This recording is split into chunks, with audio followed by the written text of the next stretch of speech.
So hello all teachers. This is Dr. Nayan Beda from SR Dadvi Foundation. Thank you for joining us today. Welcome all of you. सबका स्वागत है और आज teachers day है तो उस मौके पर सारे टीचर्स को मेरी तरफ से शुभकामना और I really wish all of you good और we have a very eminent speaker, very eminent speaker, Mayur Chandani ji.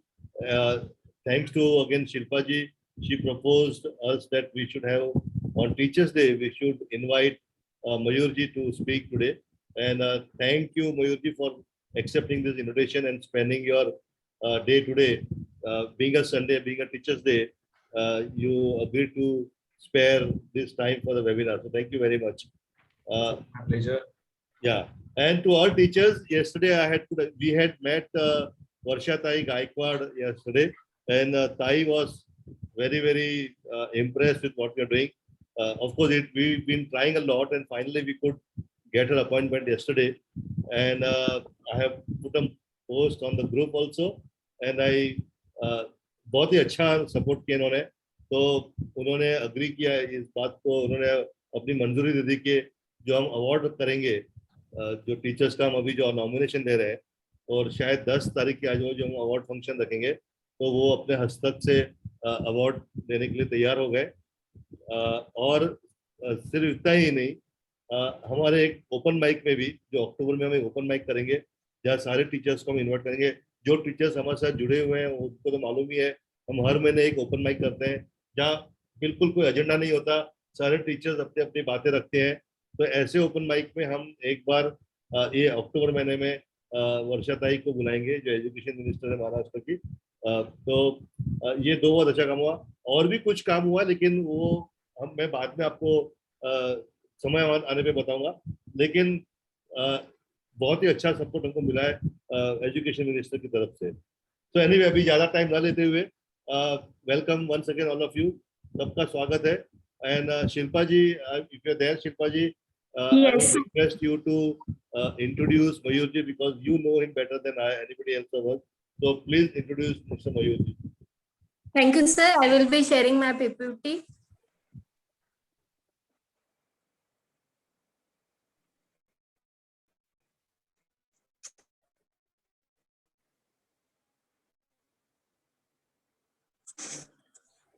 नमस्कार, मी दळवी फाउंडेशन आणि नयन सरांची खूप आभारी आहे की आपण आज हा वेबिनार करत आहोत.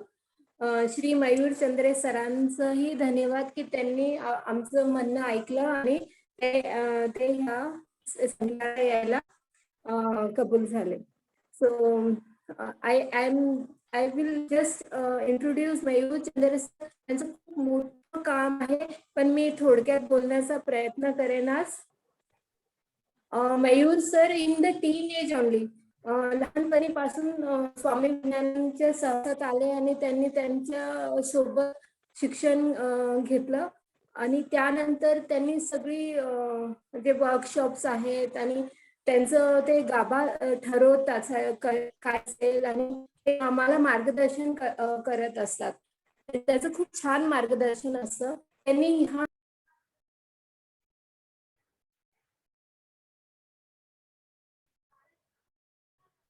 Shilpa ji, we lost you. Shilpa ji. Shilpa ji, आपका आवाज नहीं आ रहा.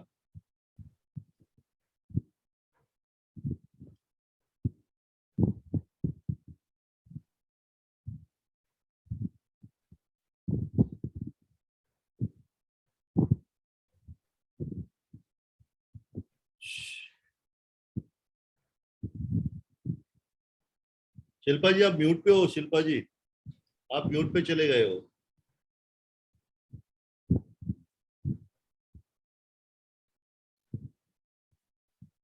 हेलो शिल्पा जी आप म्यूट पे हो. हाँ सर लाइट गई.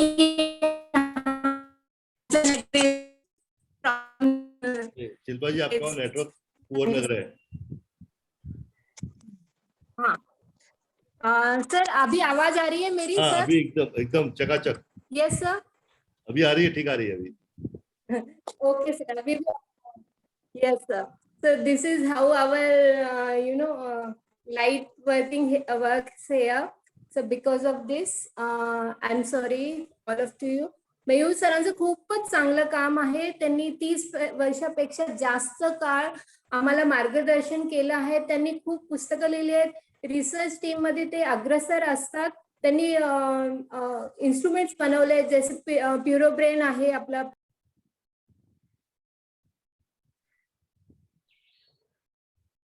Shilpa ji, again you went on a mute. Shilpa जी आप वापस म्यूट पे चले गए. ओके. त्याचे काम आहे ते पाहून आणि ते ऐकून 2006 मी जोडली गेली आणि त्यानंतर जो माझा प्रवास आहे तो खूप छान झालेला आहे. तसंच सर्व शिक्षकांचं होऊ मी तुम्हाला दाखवू इच्छित होते की त्यांचे जे वेबिनार्स असतात ते म्हणजे इतकं असतात की स्टेजवरती सुद्धा लोक बसतात. इतकं ते भरलेलं असतं ऑडिटोरियम, जे आम्ही ज्ञानप्रकाश यात्रा नोव्हेंबर महिन्यामध्ये करतो. जवळ म्हणजे स्टेज म्हणजे अर्धा स्टेज पर्यंत त्यांना फक्त उभं राहणे इतकीच जागा आम्ही ठेवत असतो. 2017 आणि 2020 मध्ये शिक्षण परिषद घडली मनशक्तीची 3 days वर्कशॉप आणि फुल सकाळी 10 ते संध्याकाळी 7 पर्यंत, म्हणजे 1 मिनिटही वाया न घालवता फक्त जेवणाची सुट्टी चहाची सुट्टी असते मध्ये. इतकं छान वेबिनार झाला आहे. तर मी मयूर सरांना आमंत्रण देते आजच्या वेबिनारला की ते स्वतः एक शिक्षक आहेत आणि आम्हाला सर्व शिक्षकांना एक छान मार्गदर्शन करणार आहेत आज. धन्यवाद sir. Mayur sir, please carry on. सगळ्यांना हरिओम, धन्यवाद. माझा आवाज ऐकू येतो व्यवस्थित? नयनजी आवाज आला? Yes, okay, thank you. सगळ्यांना धन्यवाद आणि दळवी फाउंडेशन त्यांना धन्यवाद की मनशक्तीलाही संधी दिली. आणि नयन सरांचे विशेष आभार, शिल्पाताईंचे विशेष आभार की त्यांनी खूप इनिशिएटिव्ह घेऊन हे सेशन ऑर्गनाईज केलेलं आहे.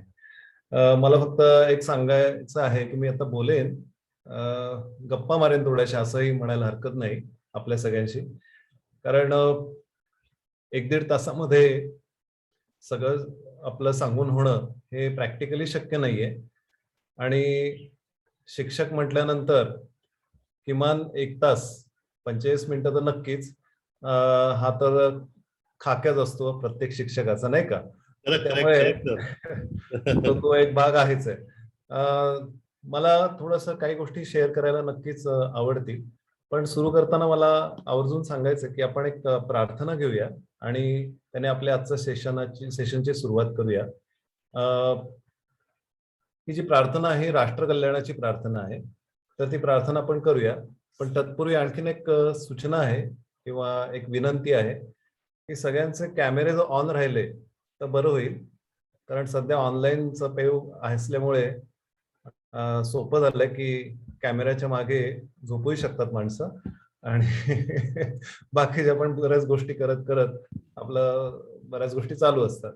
तर एक शिक्षक असल्यामुळे आणि शिक्षकाची भूमिका तुम्हालाही कळलेली असल्यामुळे आपल्याला समोरून रिस्पॉन्स असल्याशिवाय, अँटिना नीट असल्याशिवाय पिक्चर नीट दिसत नाही, बरोबर आहे ना?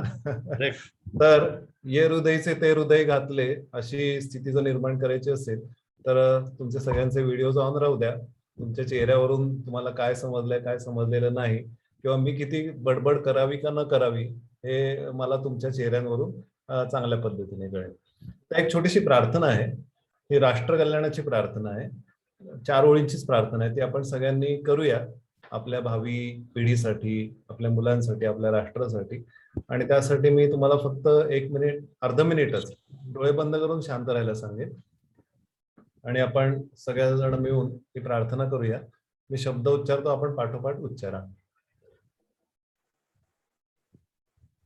हे राष्ट्र मोठे झाले पाहिजे, त्यासाठी अखंड परिश्रमाबरोबर वातावरण शुद्धीही झाली पाहिजे. या दोन्हींची एकत्रता आम्ही करत आहोत. मानवता कल्याण मस्तु, राष्ट्र कल्याण मस्तु, राष्ट्र कल्याणमस्तु, व्यक्ती कल्याणमस्तु. व्यक्ती कल्याणमस्तु. हरिओम. आपण तुम्ही सगळे शिक्षक आहात असं मी गृहीत धरून तुमच्याशी बोलणार आहे. तसं म्हटलं तर तुम्ही सगळे शिक्षक आहात आणि दुसऱ्या बाजूनी तुम्ही पालक सुद्धा आहात. बरोबर आहे किंवा नाही? बरोबर आहे? येस. आता तुम्ही जर शिक्षक असाल तरी सुद्धा तुम्ही तुमच्या विद्यार्थ्यांचे पालक असाल. हे पण बरोबर आहे किंवा नाही? बरोबर आहे? Yes, correct. तर त्यामुळे पालक आणि शिक्षक या दोन्ही भूमिकेतून आपण आत्ताचं सेशन समजून घेऊया. तसं म्हटलं तर सांगायला खूप आहे. मनशक्ती केंद्रामध्ये बराच खूप मोठा रिसर्च होतो मुलांसाठी, पालकांसाठी, सगळ्यांसाठीचा खूप मोठ्या प्रमाणात रिसर्च चालू असतो आणि इथे हजारो पालक, मुलं, शिक्षक हे येत असतात. सध्या पॅन्डेमिकची कंडिशन असली आहे, त्यामुळे गेली 1.5-2 वर्ष आपण सगळेजण या स्थितीतून जातो आहोत. त्याच्याविषयी आपली मुलं आणि आपले विद्यार्थी खूप अवघड स्थितीतून जात आहेत. बरोबर आहे किंवा नाही? बरोबर आहे. आणि म्हणूनच आम्ही ह्या स्थितीत सुद्धा आपल्याला काय करता येऊ शकेल त्याचा खूप विचार केला आणि त्यातून अनेक उपक्रम सुरू केले. काही ऑनलाईन आहेत, काही ऑफलाईन सुद्धा आहेत. तसे उपक्रम सुरू केले आणि दरवर्षी मनशक्ती केंद्रात पॅन्डेमिक कंडिशन येण्याच्या अगोदर साधारणपणे 1 लाख लोक तरी किमान येऊन जातात. 3-3 दिवसाचे वर्ग असतात, 1 दिवसाचे वर्ग असतात किंवा वेगवेगळ्या प्रकारच्या चाचण्या असतात. त्यासाठी जवळजवळ 90,000 ते 1 ते 1.25 लाख लोक हे इथे येऊन राहून किंवा सगळी संशोधन समजून घेण्यासाठी इथे येत असतात. आम्ही दरवर्षी काही लाख लोकांपर्यंत त्या शाळांमध्ये, कॉलेजेसमध्ये, वेगवेगळ्या सरकारी ऑफिसेसमध्ये, वेगवेगळ्या ठिकाणी आम्ही जात असतो. मनशक्ती केंद्रामध्ये बद्दल बोलायचं झालं तर पहिल्यांदा बॅकग्राऊंड देतो, कारण मी ज्या प्लॅटफॉर्मवरून बोलतो आहे ते मनशक्ती केंद्राच्या प्लॅटफॉर्मवरून बोलतो आहे आणि दळवी फाउंडेशनच्या सौजन्याने मी आपल्याशी संवाद साधतो आहे. तर ह्या सगळ्याच्यामध्ये एक सगळ्यात महत्वाचा भाग आहे की मनशक्ती केंद्रामध्ये आम्ही सगळेजण जे राहतो, जवळजवळ 50 वर्ष झाली मनशक्ती केंद्राला आणि आम्ही सगळे डिओटीज आहोत. डिओटीज म्हणजे ज्यांनी सगळं आयुष्य समाजासाठी दिलेलं असतं त्यांना आम्ही जीवनदानी साधक म्हणतो आणि सुमारे 8,000 साधक आहेत की जे दिवसातला 1 तास समाजासाठी काम करतात. तुमच्यापैकी कोणी येऊन गेलेत का मनशक्ती केंद्रात? येऊन गेलेत असे काही जण आहेत, काही जण नाहीत. बर. आणि मनशक्ती केंद्राबद्दल माहिती ऐकून तरी आहे असे किती जण आहेत? बरेच जण आहेत. ओके. तर स्वामी विज्ञानानंदचे फाउंडर होते. त्यांनी विज्ञान आणि तत्वज्ञानाची सांगड घातली. त्यांचा तुम्हाला फोटो बघायला मिळणार नाही, पुतळा नाही, स्वामी विज्ञानंद की जय मंत्र नाही, ते खाली ओपन नमस्कार सुद्धा घेत नव्हते. पूर्ण बुद्धिनिष्ठ पद्धतीने ते स्वतः जगले आणि इतरांनाही जगायला त्यांनी शिकवलं. त्यांनी विशेषतः मुलांवरती खूप मोठ्या प्रमाणावरती संशोधन केलं की माणसाची धडपड कशासाठी चालू असते, तर सुखासाठी चालू असते आणि त्याच्या मागे काही नियम आहेत का, तर याचा शोध घेण्याचा स्वामीजींनी प्रयत्न केला आणि त्याच्यातून वेगवेगळ्या प्रकारचे अभ्यास वर्ग, शिबिर त्याची निर्मिती इथे झाली. इकडचं जो संशोधन केंद्र आहे, मनशक्ती केंद्र हे संशोधन केंद्र आहे एका बाजूने. तर नुसतं संशोधन नाही तर सर्व्हिस सुद्धा आहे. पण संशोधन कधीपासून होतं, तर गर्भावस्थेपासून. मग ते गर्भावस्थेतल्या मुलांवरती सुद्धा संशोधन केलं जातं. तिथपासून ते मृत्यूपश्चात जीवनापर्यंत संशोधनाची व्याप्ती या संपूर्ण याच्यामध्ये आहे. या याच्यामध्ये त्यासाठी वेगवेगळे शिबिर राबवले जातात हे संशोधन मांडण्यासाठी. त्याचबरोबर वेगवेगळ्या प्रकारचे अभ्यास वर्ग आहेत, त्याबरोबर 1 दिवसाच्या कार्यशाळा आहेत. एक युनिक अशी ऍक्टिव्हिटी आहे ते म्हणजे टेस्ट, मशीन टेस्ट, की मुलांची दिशा कशी आहे, मुलांसाठी आहे, मोठ्यांसाठी आहे का नाही, उजव्या मेंदूचा डॉमिनन्स आहे का डाव्या मेंदूचा डॉमिनन्स आहे, राईट ब्रेन और लेफ्ट ब्रेन डॉमिनन्स आहे, किंवा अनेक प्रकारचे मुलांचे बिहेवियरल प्रॉब्लेम असतात ते कशामुळे आहेत, कुठून आहेत, किंवा मुलांचा अभ्यासामध्ये मुलं कमी पडतात, किंवा सध्याचे एडीएडी म्हणजे attention deficit disorder, hyper active मुलं जन्माला येत आहेत, मग त्याचं काय, तर त्याच्याबद्दल अशा अनेक कारणांसाठी इथे चाचण्या घेतल्या जात असतात. त्याचबरोबर त्याच्यासाठीची उपायदिशा सांगितली जाते आणि त्या व्यतिरिक्त 250च्या वर पुस्तकं आहेत तिथे की ज्या माध्यमातून जास्तीत जास्त हे जे काय अभ्यास संशोधन आहे ते समाजासमोर मांडलं जातं. ही संस्था कुठलेही डोनेशन घेत नाही, गव्हर्नमेंट ग्रँट नाही, पूर्णपणे निस्वार्थावरती आधारित, म्हणजे खऱ्या अर्थाने समाजाचं कल्याण व्हायला पाहिजे. तर ह्या हेतूसाठी ही संस्था काम करते. आता संस्था म्हणजे काय की एक प्लॅटफॉर्म पाहिजे की जिथे आपल्याला काम करता यायला पाहिजे, एक चांगली स्थिती निर्माण करता यायला पाहिजे. तर त्या दृष्टिकोनातून हे सगळं निर्माण केलेलं आहे. तर आपण आता मूळ विषयाकडे वळूया. मुद्दा हा जो आहे की शिक्षकांची भावनिक बुद्धिमत्ता आणि विद्यार्थी, तर या विषयावरती आपण बोलणार आहोत. तर मुलांची भावनिक बुद्धिमत्ता हा एक भाग जसा बरोबर आहे, तसं शिक्षकांची सुद्धा भावनिक बुद्धिमत्ता हा एक विचार आपल्याला करायला पाहिजे. बरोबर आहे. इमोशनल इंटेलिजन्स असं आपण म्हणतो. सध्या अशी स्थिती आहे, एक पॅन्डेमिक कंडिशनमुळे, ऑनलाईन एज्युकेशनमुळे, तुम्ही सगळे शिक्षक आहात का? म्हणजे मला तो पण एक अंदाज घ्यायचा. सगळे शिक्षक आहात असं मी गृहीत धरतोय, तसंच आहे का? हो सर, सगळे शिक्षकच आहात. ओके. आणि माझ्या मते तुम्ही 7 वर्षापर्यंत मुलांचे शिक्षक आहात. असे किती आहेत? 7 वर्षापर्यंतच्या मुलांना शिकवतात असे किती जण आहेत? चॅट मध्ये हो टाकत राहा, येस टाकत राहा चॅट मध्ये, कळेल आपल्याला. ओके. आणि 8 ते 14 एज ग्रुपच्या मुलांसाठी शिकवतायत. 8 ते 14 एज ग्रुपची मुलं आहेत, त्यांच्यासाठी तुम्ही शिकवताय असे किती जण आहेत? ओके. ओके. आणि 15 ते 21 एज ग्रुपच्या मुलांना शिकवतात असे शिक्षक किती आहेत? ओके, ठीक आहे. म्हणजे सगळ्या एज ग्रुपसाठी शिकवणारे शिक्षक आहात. आता मला काही बातम्या ज्या आहेत तर त्या अतिशय त्रासदायक होतात, तुम्ही सुद्धा ऐकत असाल की आता काही दिवसांपूर्वीच एक बातमी वाचली. 24,000 मुलांनी गेल्या 3 वर्षात आत्महत्या केली. हे तुम्ही वाचलं का?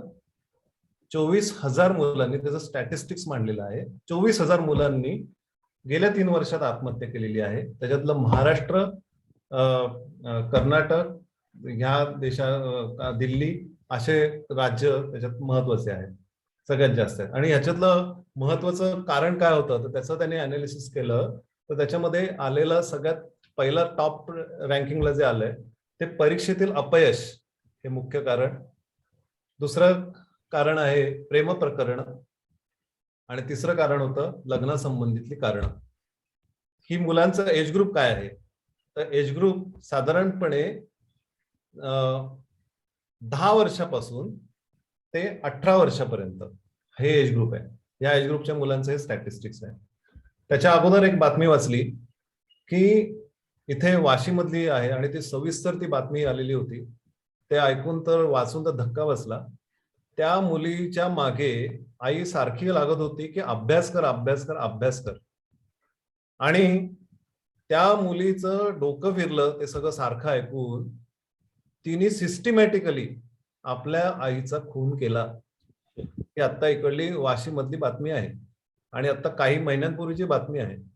आणि असं भासवलं की आईने आत्महत्या केली आहे, अशा पद्धतीने तिने ते सगळं भासवलं. तिच्याच मोबाईलवरून मेसेज पाठवला तिच्या मामाला. आणि ही बातमी तुमच्या कोणी वाचली का? वाचली, बरोबर.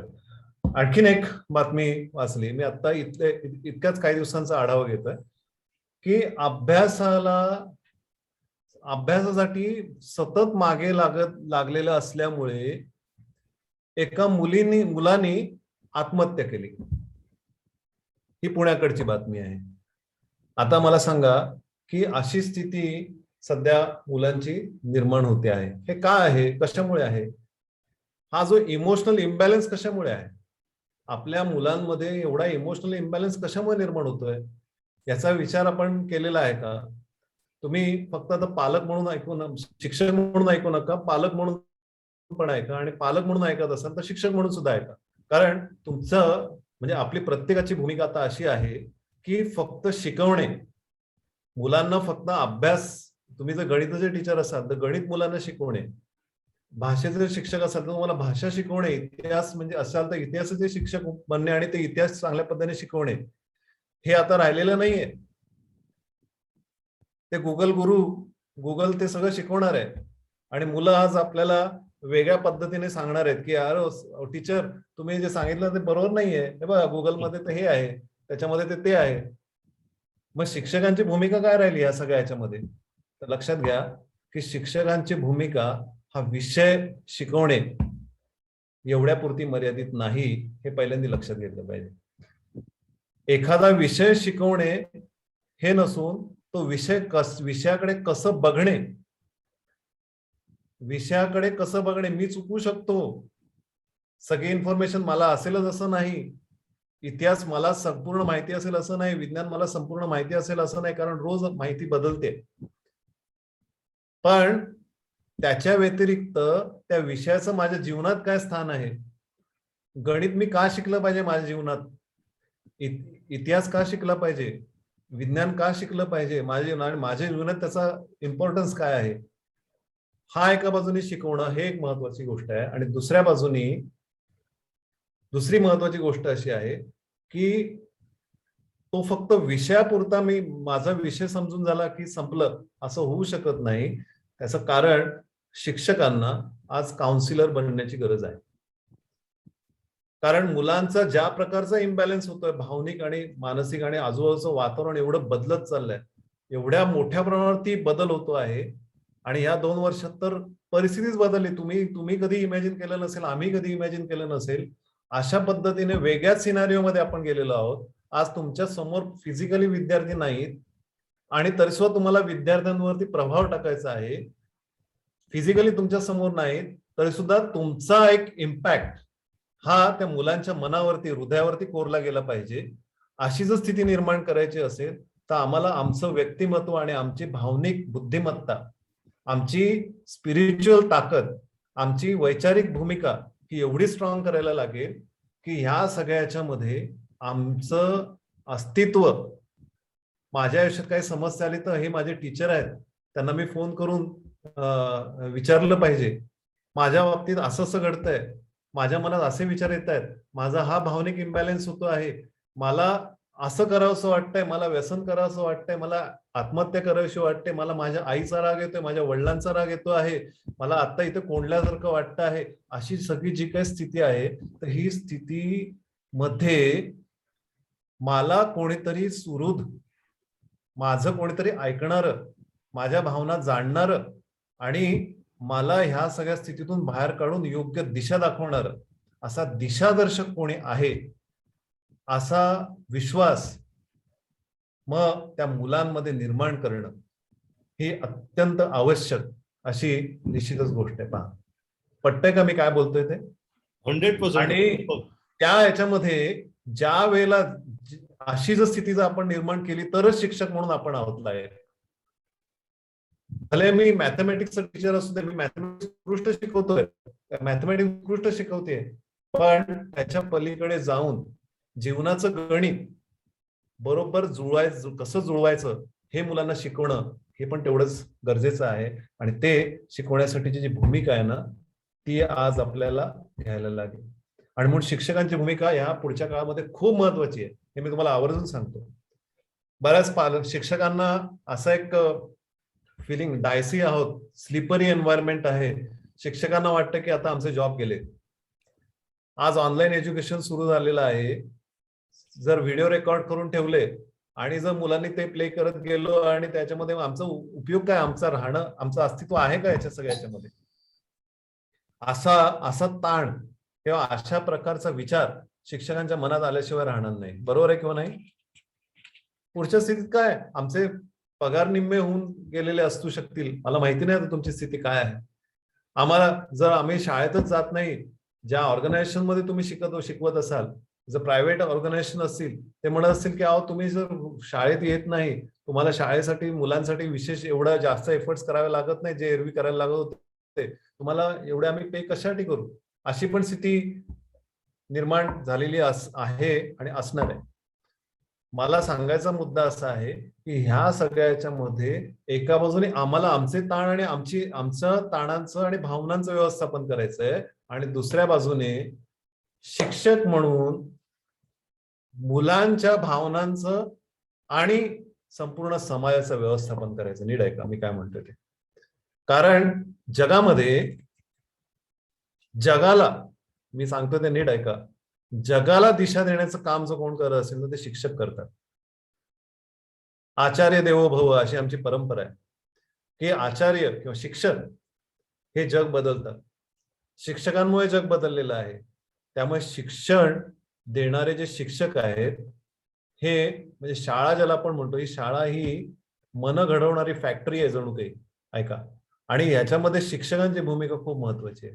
त्यामुळे आम्ही एखादा विषय समजून सांगतो आहोत किंवा शिकवतो, एवढ्या पुरता मर्यादित आपली भूमिका नसणार आणि नसावी, आणि आपल्याला वेगळ्या पातळीवरती बघायला लागेल. आज मुलांच्या समस्या खूप वेगळ्या पातळीवरती वाढत चाललेल्या आहेत. आता मी हे सेशन सुरू करण्याच्या अगोदर मला एक फोन आला होता कर्जतवरून. ते म्हणाले की सर काय करू की माझ्या मुलाच्या बाबतीत खूप समस्या आहे. कितवीत आहे? 7वीत मुलगा आहे. आज ऑनलाईन एज्युकेशनमुळे मुलाच्या हातात मोबाईल फोन गेला. तो आता म्हणजे नाव विसरलो मी, इथे कुठेतरी ते सर्च करत होतो ते गेम काय आहे नक्की. तो फायर कुठला तरी तो गेम आहे. तर तो गेम तो मुलगा खेळतो त्या मोबाईलवर, आणि ते कोड घेण्यासाठी त्यांनी आईचं जीपे वापरलं आणि जवळजवळ 3,500 रुपये त्यांनी त्याच्यातून खर्च करून ते कोड विकत घेतले आणि तो खेळत होता. आणि जो SMS येतो तो पण डिलीट करून टाकत होता तो. मग त्याला शेवटी हे करताना नंतर मग कळलं, आणि मग त्याच्यानंतर त्यांनी त्याचे तो खोटं बोलायला लागला. मग तो नाही करणार असं. आवाज ऐकू येत नाही का माझा? येत आहे ना? कोणीतरी लिहिलं इथे. ओके. तर थोडक्यात काय की त्याच्यामध्ये मग त्याच्या आदल्याच याच्यामध्ये, आणि मग त्यांनी बाकीच्या चोऱ्या करायला सुरुवात केली. आणि असं करता करता त्याच्याच 3 महिन्यापूर्वी मला असाच एक फोन आला होता, आणि त्यावेळेला त्यांनी सांगितलं की माझ्या मुलांनी असं 7वीतला सेम केस जवळजवळ 1.25 लाख रुपये खर्च केले, आणि आई बाबांना पत्ता नव्हता. मुलगा मोबाईलमध्ये गेम खेळत होता, पैसे तो हे करत होता, मेसेज डिलीट करत होता. 1.25 लाख रुपये, कॅन यू इमॅजिन. आणि ते पालक म्हणाले की आम्हाला कळतच नाही हे पोरग असं का वागतंय आणि कशा पद्धतीने. आता आजचे जे पुढच्या पिढ्यांमध्ये येणारे जे चॅलेंजेस आहेत ना ते खूप वेगळ्या पातळीवरती आहेत, याचा आपण नक्की विचार करायला लागेल. आणि त्यामुळे शिक्षकांची जी भूमिका आहे ती खूप महत्वाची आहे, आणि वेगळ्या पातळीवरती विचार करून आपल्याला आपल्या स्वतःला घडवायला लागेल, लक्षात घ्या. आणि म्हणून एक ज्याला आपण म्हणतो की एक मन घडवणारी फॅक्टरी जर कुठली असेल तर शाळा आहे, आणि ते हे करणारे जे आहेत ना ते शिक्षक आहेत, हे आपण लक्षात घेऊया. आता काय होतं की मुलांचा जो भावनिक इम्बॅलन्स आहे किंवा आपलाही भावनिक इम्बॅलन्स आहे तो कशामुळे होतो आहे, तर आपण जे मुलांना जे शिक्षण देतो आहोत ते कसलं शिक्षण देतो आहोत आपण आपल्या मुलांना? बोला. आपण मुलांना जे शिक्षण देतो ते कसलं शिक्षण देतो, कशाचं शिक्षण देतो? शिक्षण आपण देतोय, आपल्या मुलांना शिक्षण देतोय. तुमच्या मुलांना, स्वतःच्या मुलांना तुम्ही शिक्षण देत असाल, एखाद्या शाळा कॉलेजमध्ये छान जास्तीत चांगल्या स्कूलमध्ये, इंटरनॅशनल स्कूलमध्ये टाकत असाल, आपण आपल्या मुलांना शिक्षण देतो. कशाचं शिक्षण देतो? तर एक life skills, okay, from books, औपचारिक शिक्षण, बरोबर आहे, टू अर्न मनी. तर त्याला ते सांगायचं आहे की आपण आपल्या मुलांना जे शिक्षण देतो ते व्होकेशनल शिक्षण ज्याला आपण म्हणतो, अकॅडमिक एज्युकेशन जे आहे ते एका शब्दात आणि एका वाक्यात सांगायचं झालं तर आपण आपल्या मुलांना उपजीविकेचं शिक्षण देतो. बरोबर आहे किंवा नाही? आपण आपल्या मुलांना उपजीविकेचं शिक्षण देतो आहोत. जीवनविषयक शिक्षण देतो आहोत का? उपजीविकेचं शिक्षण आणि जीवनविषयक शिक्षण या दोघांमध्ये खूप फरक आहे. आपण आपल्या मुलांना उपजीविकेचं शिक्षण देतो आहोत.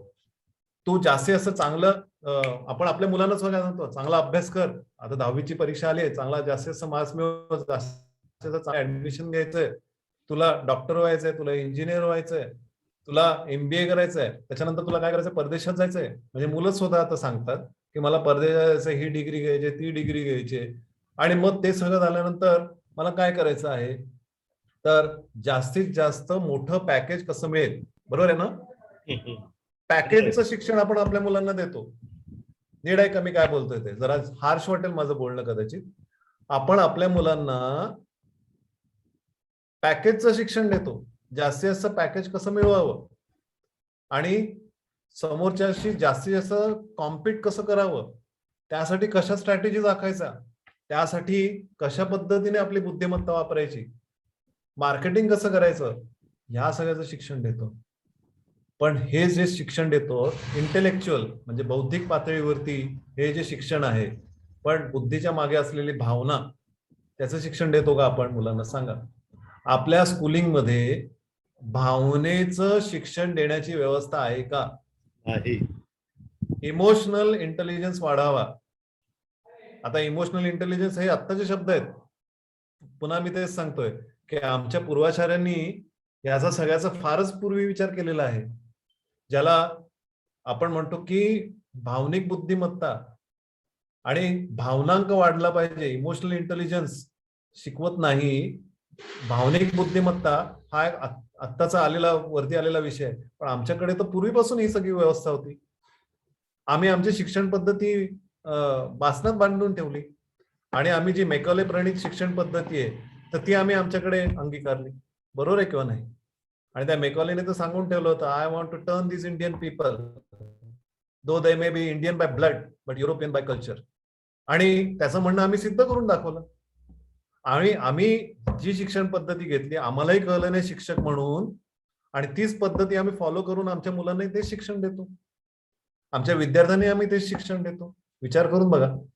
आणि ह्या सगळ्याच्या मध्ये ज्या वेळेला आयुष्यामधले जे काही महत्वाच्या गोष्टी असतात, ज्यावेळेला हे जे निर्णय असतात, तर त्याच्यामध्ये हा सगळा जो प्रॉब्लेम आहे तर त्याच्यामध्ये आपल्याला काय करायला पाहिजे तर त्याचा विचार आपण करायला पाहिजे. आणि म्हणूनच ज्याला आपण म्हणतो की उपजीविकेचं शिक्षण आणि जीवनविषयक शिक्षण या दोघांमध्ये खूप फरक आहे. जीवनविषयक शिक्षण आपण देतो आहोत का आणि आपण स्वतः घेतो आहोत का? कोणीतरी इथे लिहिलं, सर आमच्या प्रॉब्लेम बद्दल बोलतो. पहिल्यांदा ही भूमिका समजून घ्या की आपण मुलांना उपजीविकेचं शिक्षण देतो आहोत, जीवनविषयक शिक्षण देतो आहोत का, आणि मुळात आपण सुद्धा जीवनविषयक शिक्षण घेतो आहोत का? जीवनविषयक शिक्षण याचा अर्थ असा आहे की माझ्या जगण्याचा हेतू काय आहे, मी जीवनात का आलो, मला जीवन कशासाठी जगायचं आहे, माझ्या जीवनामध्ये माझं जीवनाचं ध्येय काय. ध्येय आम्हाला शिक्षकाच्या म्हणजे शिक्षणातून मिळतं, पण अभिध्येय काय हे आपल्याला मिळतं का? अभिध्येय हा शब्द मी वापरतोय. अभिध्येय याचा अर्थ असा, लक्षात घ्या, डॉक्टर होणे, इंजिनियर होणे आणि अजून जास्तीत जास्त बक्कळ पैसा मिळवणे हे ध्येय आपल्याला असतं, आपल्याकडे मिळतं, आपल्याकडे आहे. पण ज्याला आपण म्हणतो की अभिध्येय आहे का, अभिध्येयाचा अर्थ की मी डॉक्टर झालो पण आदिवासींसाठी मी जाऊन काम करेन, मग इथे मी अभिध्येय असं ज्याला म्हणतो. माझं जीवनविषयक ध्येय असं आपल्याला सापडलेलं आहे का, आणि आपल्या मुलांना आपण सापडून देतो आहोत का? ऐका, मग त्याच्यामध्ये जो भाग येतो की जीवन जगावं का, सत्याचं शिक्षण देणं आणि हेतूचं शिक्षण देणं, याला मी म्हणेन की अभिध्येय. जे सावरकरांना सापडलं, जे महात्मा गांधींना सापडलं, जे भगतसिंगांना सापडलं, जे एपीजे अब्दुल कलामांना सापडलं, असं अभिध्येय आपल्याला सापडलेलं आहे आणि आपण आपल्या मुलांना सापडून देतो आहोत का? ऐका, आणि म्हणून त्याचं शिक्षण आपण आपल्या मुलांना द्यायला पाहिजे. आज आपलं काय परिस्थिती झाली आहे माहितीये का, की आपलं जे काही सगळं टोटल शिक्षण आहे तर ते सगळं बेसिकली लेफ्ट ब्रेनशी रिलेटेड शिक्षण आपण देतो आहोत. आपल्या विषय कुठले आहेत शिकवण्याचे विषय कुठले आहेत, अभ्यासाचे विषय कुठले आहेत. आपण मुलांना, तुम्हाला माहिती आहे ना, मेंदूचे 2 भाग आहेत, उजवा मेंदू आणि डावा मेंदू, बरोबर आहे? डाव्या मेंदूमध्ये काय आहे? डाव्या मेंदूमध्ये logical thinking, sequential thinking, analysis, synthesis, science and maths, हे सगळं लेफ्ट ब्रेनशी रिलेटेड आहे. उजव्या मेंदूमध्ये काय आहे? Art and music, creativity, holistic thinking, intuition, emotional intelligence, holistic thinking, हे सगळं राईट ब्रेनशी रिलेटेड आहे. आता आपले जे अकॅडमिकशी संबंधित सब्जेक्ट्स आहेत सगळे, तर ते सगळे मोस्टली लेफ्ट ब्रेनशी रिलेटेड आहेत. कुठले विषय आहेत? गणित आहे, डाव्या मेंदूमध्ये आहे. 3 भाषा आपण शिकवतो मुलांना, सगळं डाव्या मेंदूमध्ये आहे. हिस्ट्री शिकवतो, डाव्या मेंदूमध्ये आहे. सायन्स शिकवतो डाव्या मेंदूमध्ये आहे. जॉग्रफी काही प्रमाणात उजवा मेंदू पण काही प्रमाणात डावा मेंदूशी संबंधित आहे. बरं, हायर एज्युकेशन घ्या, arts commerce science, science left brain, commerce left brain आणि आर्ट्स राईट ब्रेन और लेफ्ट ब्रेन? लेफ्ट ब्रेनच, कारण विषय कुठले आहेत? इकॉनॉमिक्स, पॉलिटिकल सायन्स, सोशॉलॉजी, बरोबर आहे, सगळे लेफ्ट ब्रेनशीच रिलेटेड आहे. आणि त्याच्यामुळे आपण आपल्या मुलांचा डावा मेंदूच प्रबळ करतो, उजव्या मेंदूकडे आपलं लक्ष नाहीये. उजव्या मेंदूमध्ये काय? क्रिएटिव्हिटी आहे, होलिस्टिक थिंकिंग आहे, इंट्युशन आहे. लक्षात घ्या, इंट्युशन राईट ब्रेनचा भाग आहे. स्पिरिच्युअल इंटेलिजन्स आहे, सोशल इंटेलिजन्स आहे, हे सगळं उजव्या मेंदूशी संबंधित विषय आहेत. आणि हे विषय किंवा हे मिसिंग आहेत आपल्या आयुष्यातून. विचार करून बघा. ऍज अ पॅरेंट म्हणून मी तुम्हाला प्रश्न विचारतो, तुमचं मूल 8वीत आहे, छान चित्र काढत बसलंय, पेंटिंग करतंय, 2-3 तास झाले हरकून गेलेलं आहे ते पोर, तुम्ही काय बोलणार आहात सांगा? सहज प्रतिक्रिया काय आहे तुमची? चल चित्रबित्र काढत बसू नको, मुकाट्याने अभ्यासाला बस. अरे, त्या मुलाचा तिथे उजव्या मेंदूचा विकास होत होता, पण त्या पोरांना आपण धपाटून डाव्या मेंदूचं बनवतो. बरोबर आहे किंवा नाही? तर ह्या सगळ्या याच्यामध्ये थोडक्यात काय की आपल्याला जो काही विषय सांगायचा आहे, तर त्या सगळ्या याच्यामध्ये आपल्याला उजव्या मेंदूशी संबंधित जो काही विषय आहे तो आपल्याला समजून द्यायला पाहिजे. म्हणून उजव्या मेंदूच्या प्रगतीकडे आपण लक्ष देऊया आपल्या मुलांच्या. एक टोटॅलिटीमध्ये उजवा मेंदू कसा प्रगत होईल तर त्याच्याकडे आपण लक्ष देऊया. आणि म्हणून शारीरिक, मानसिक, बौद्धिक, आत्मिक आणि सामाजिक या 5 पात्यांवरती आपल्याला आपल्या मुलांचा विकास साधायचा आहे आणि आपलाही विकास साधायचा आहे. मुलांचाही विकास साधायचा आणि आपलाही विकास साधायचा आहे, हे आपण लक्षात घेऊया. शारीरिक, मानसिक, बौद्धिक, आत्मिक आणि सामाजिक. तर याच्यामध्ये शारीरिक पातळीवरती आपण जास्तीत चांगलं हे बघत असू. मानसिक पातळीवरती काय आणि बौद्धिक पातळीवरती काय? तर बौद्धिक पातळीवरती जास्तीत जास्त आपण चांगलं स्कूल दिलं, चांगला अभ्यास दिला, म्हणजे बौद्धिक काळजी घेतली, असं होईल का? तर एका अर्थाने होईल, पण दुसऱ्या बाजूने ज्याला आपण म्हणतो की ही जी बुद्धिमत्ता, सर्वंकष बुद्धिमत्ता वाढवणे हा त्याच्यातला भाग आहे. आणि मानसिक पातळीवरती म्हणजे मुलांचे विचार, त्यांची विचारसरणी, भावनिक प्रज्ञा ही आपण वाढवतो आहोत का? तर त्याचाही विचार आपल्याला नक्की करायला पाहिजे. आणि सामाजिक आणि आत्मिक बुद्धिमत्ता याचा अर्थ असा आहे सोशल इंटेलिजन्स, तसंच स्पिरिच्युअल इंटेलिजन्स. तर स्पिरिच्युअल इंटेलिजन्स याचा अर्थ असा आहे की मुलांनी देवदेव करत बसायला पाहिजे असं त्याचा अर्थ नाहीये. देवदेव करायला पाहिजे असं त्याचा अर्थ नाहीये. एखादी व्यक्ती देवदेव करत बसेल म्हणजे स्पिरिच्युअल इंटेलिजन्स खूप जास्त चांगला आहे असं अजिबातच नाहीये. आणि एखादी व्यक्ती देवाचं नाव सुद्धा घेत नसेल तर त्याचा स्पिरिच्युअल इंटेलिजन्स खूप जास्त हाय असू शकेल. आणि म्हणून एक टोटॅलिटीमध्ये आपण निश्चितपणे बघूया. आता मला एक महत्वाचा भाग सांगायचा, तो असा की आपल्या मुलांचा जो विचार करताना ज्याचा क्रीम पिरियड असतो ना आयुष्याचा, तो सगळा तुमच्या हाती असतो. मुलांचा आयुष्यातला क्रीम पिरियड हा सगळा जो आहे तर तो बेसिकली मला शेअर करता येईल का बघतो मी. तर तो सगळा माझी स्क्रीन दिसते सगळ्यांना? येस हो. तर आपण जर असा विचार करायचा झाला तर इथे जर मेंदूच्या वाढीचा विचार जर केला आपण, तर दर 7 वर्षांनी मेंदूची स्थिती बदलते. म्हणून 0 ते 7, 7 ते 14, 14 ते 21 असे वयोगट आहेत बघा. तर 0 ते 7 मध्ये ग्राफ एकदम चढा आहे, बरोबर आहे, ते दिसत असेल तुम्हाला. 7 ते 14 मध्ये त्याच्याही वरती जातोय, पण 0 ते 7च्या मानाने कमी. 14 ते 21 मध्ये अजून वरती चाललाय, पण अगोदरच्या दोन्ही मानाने कमी. आता काय होतं, हा सगळं 21 वर्षानंतर काय होतं, एक्स ऍक्सिसला पॅरलल लाईन जाते पहा. आणि आता तुमचं आमचं काय होणार आहे, हळूहळू खालीच जात जाणार आहे ग्राफ, बरोबर आहे. आता मला सांगा की हा जो 0 ते 21 हा जो कालावधी आहे, हा कालावधी मुलं जास्तीत जास्त कुठे आहेत? School college. कोणाकडे आहेत? शिक्षकांकडे आणि पालकांकडे आहेत, बरोबर आहे किंवा नाही? आणि म्हणून एक जो विचार करायला पाहिजे तो असा आहे की ह्या सगळ्याच्या मध्ये 0 ते 7 मध्ये जसं आपण म्हणतो की माती ओली आहे, पाहिजे तसा आकार देता येऊ शकेल अशी स्थिती आहे, असा जो कालावधी आहे तो 0 ते 7. 8 ते 14 मध्ये काय होतं की मातीला आकार येत चाललाय की मडकं बनतंय, पसरट भांड बनतंय किंवा उबट सुरई बनते, आकार आलेला आहे, पण माती अजून ओलसर आहे. मग आता बदल करता येईल का? बदल करता येईल, पण एकदम ड्रास्टिक चेंज करता येईल का? की उबट भांड्याचं पसरट भांड बनवायचंय किंवा पसरट भांड्याचं उबट सुरई बनवायचंय, असं करता येईल का? ते मधल्यामध्ये कुठेतरी आणता येईल.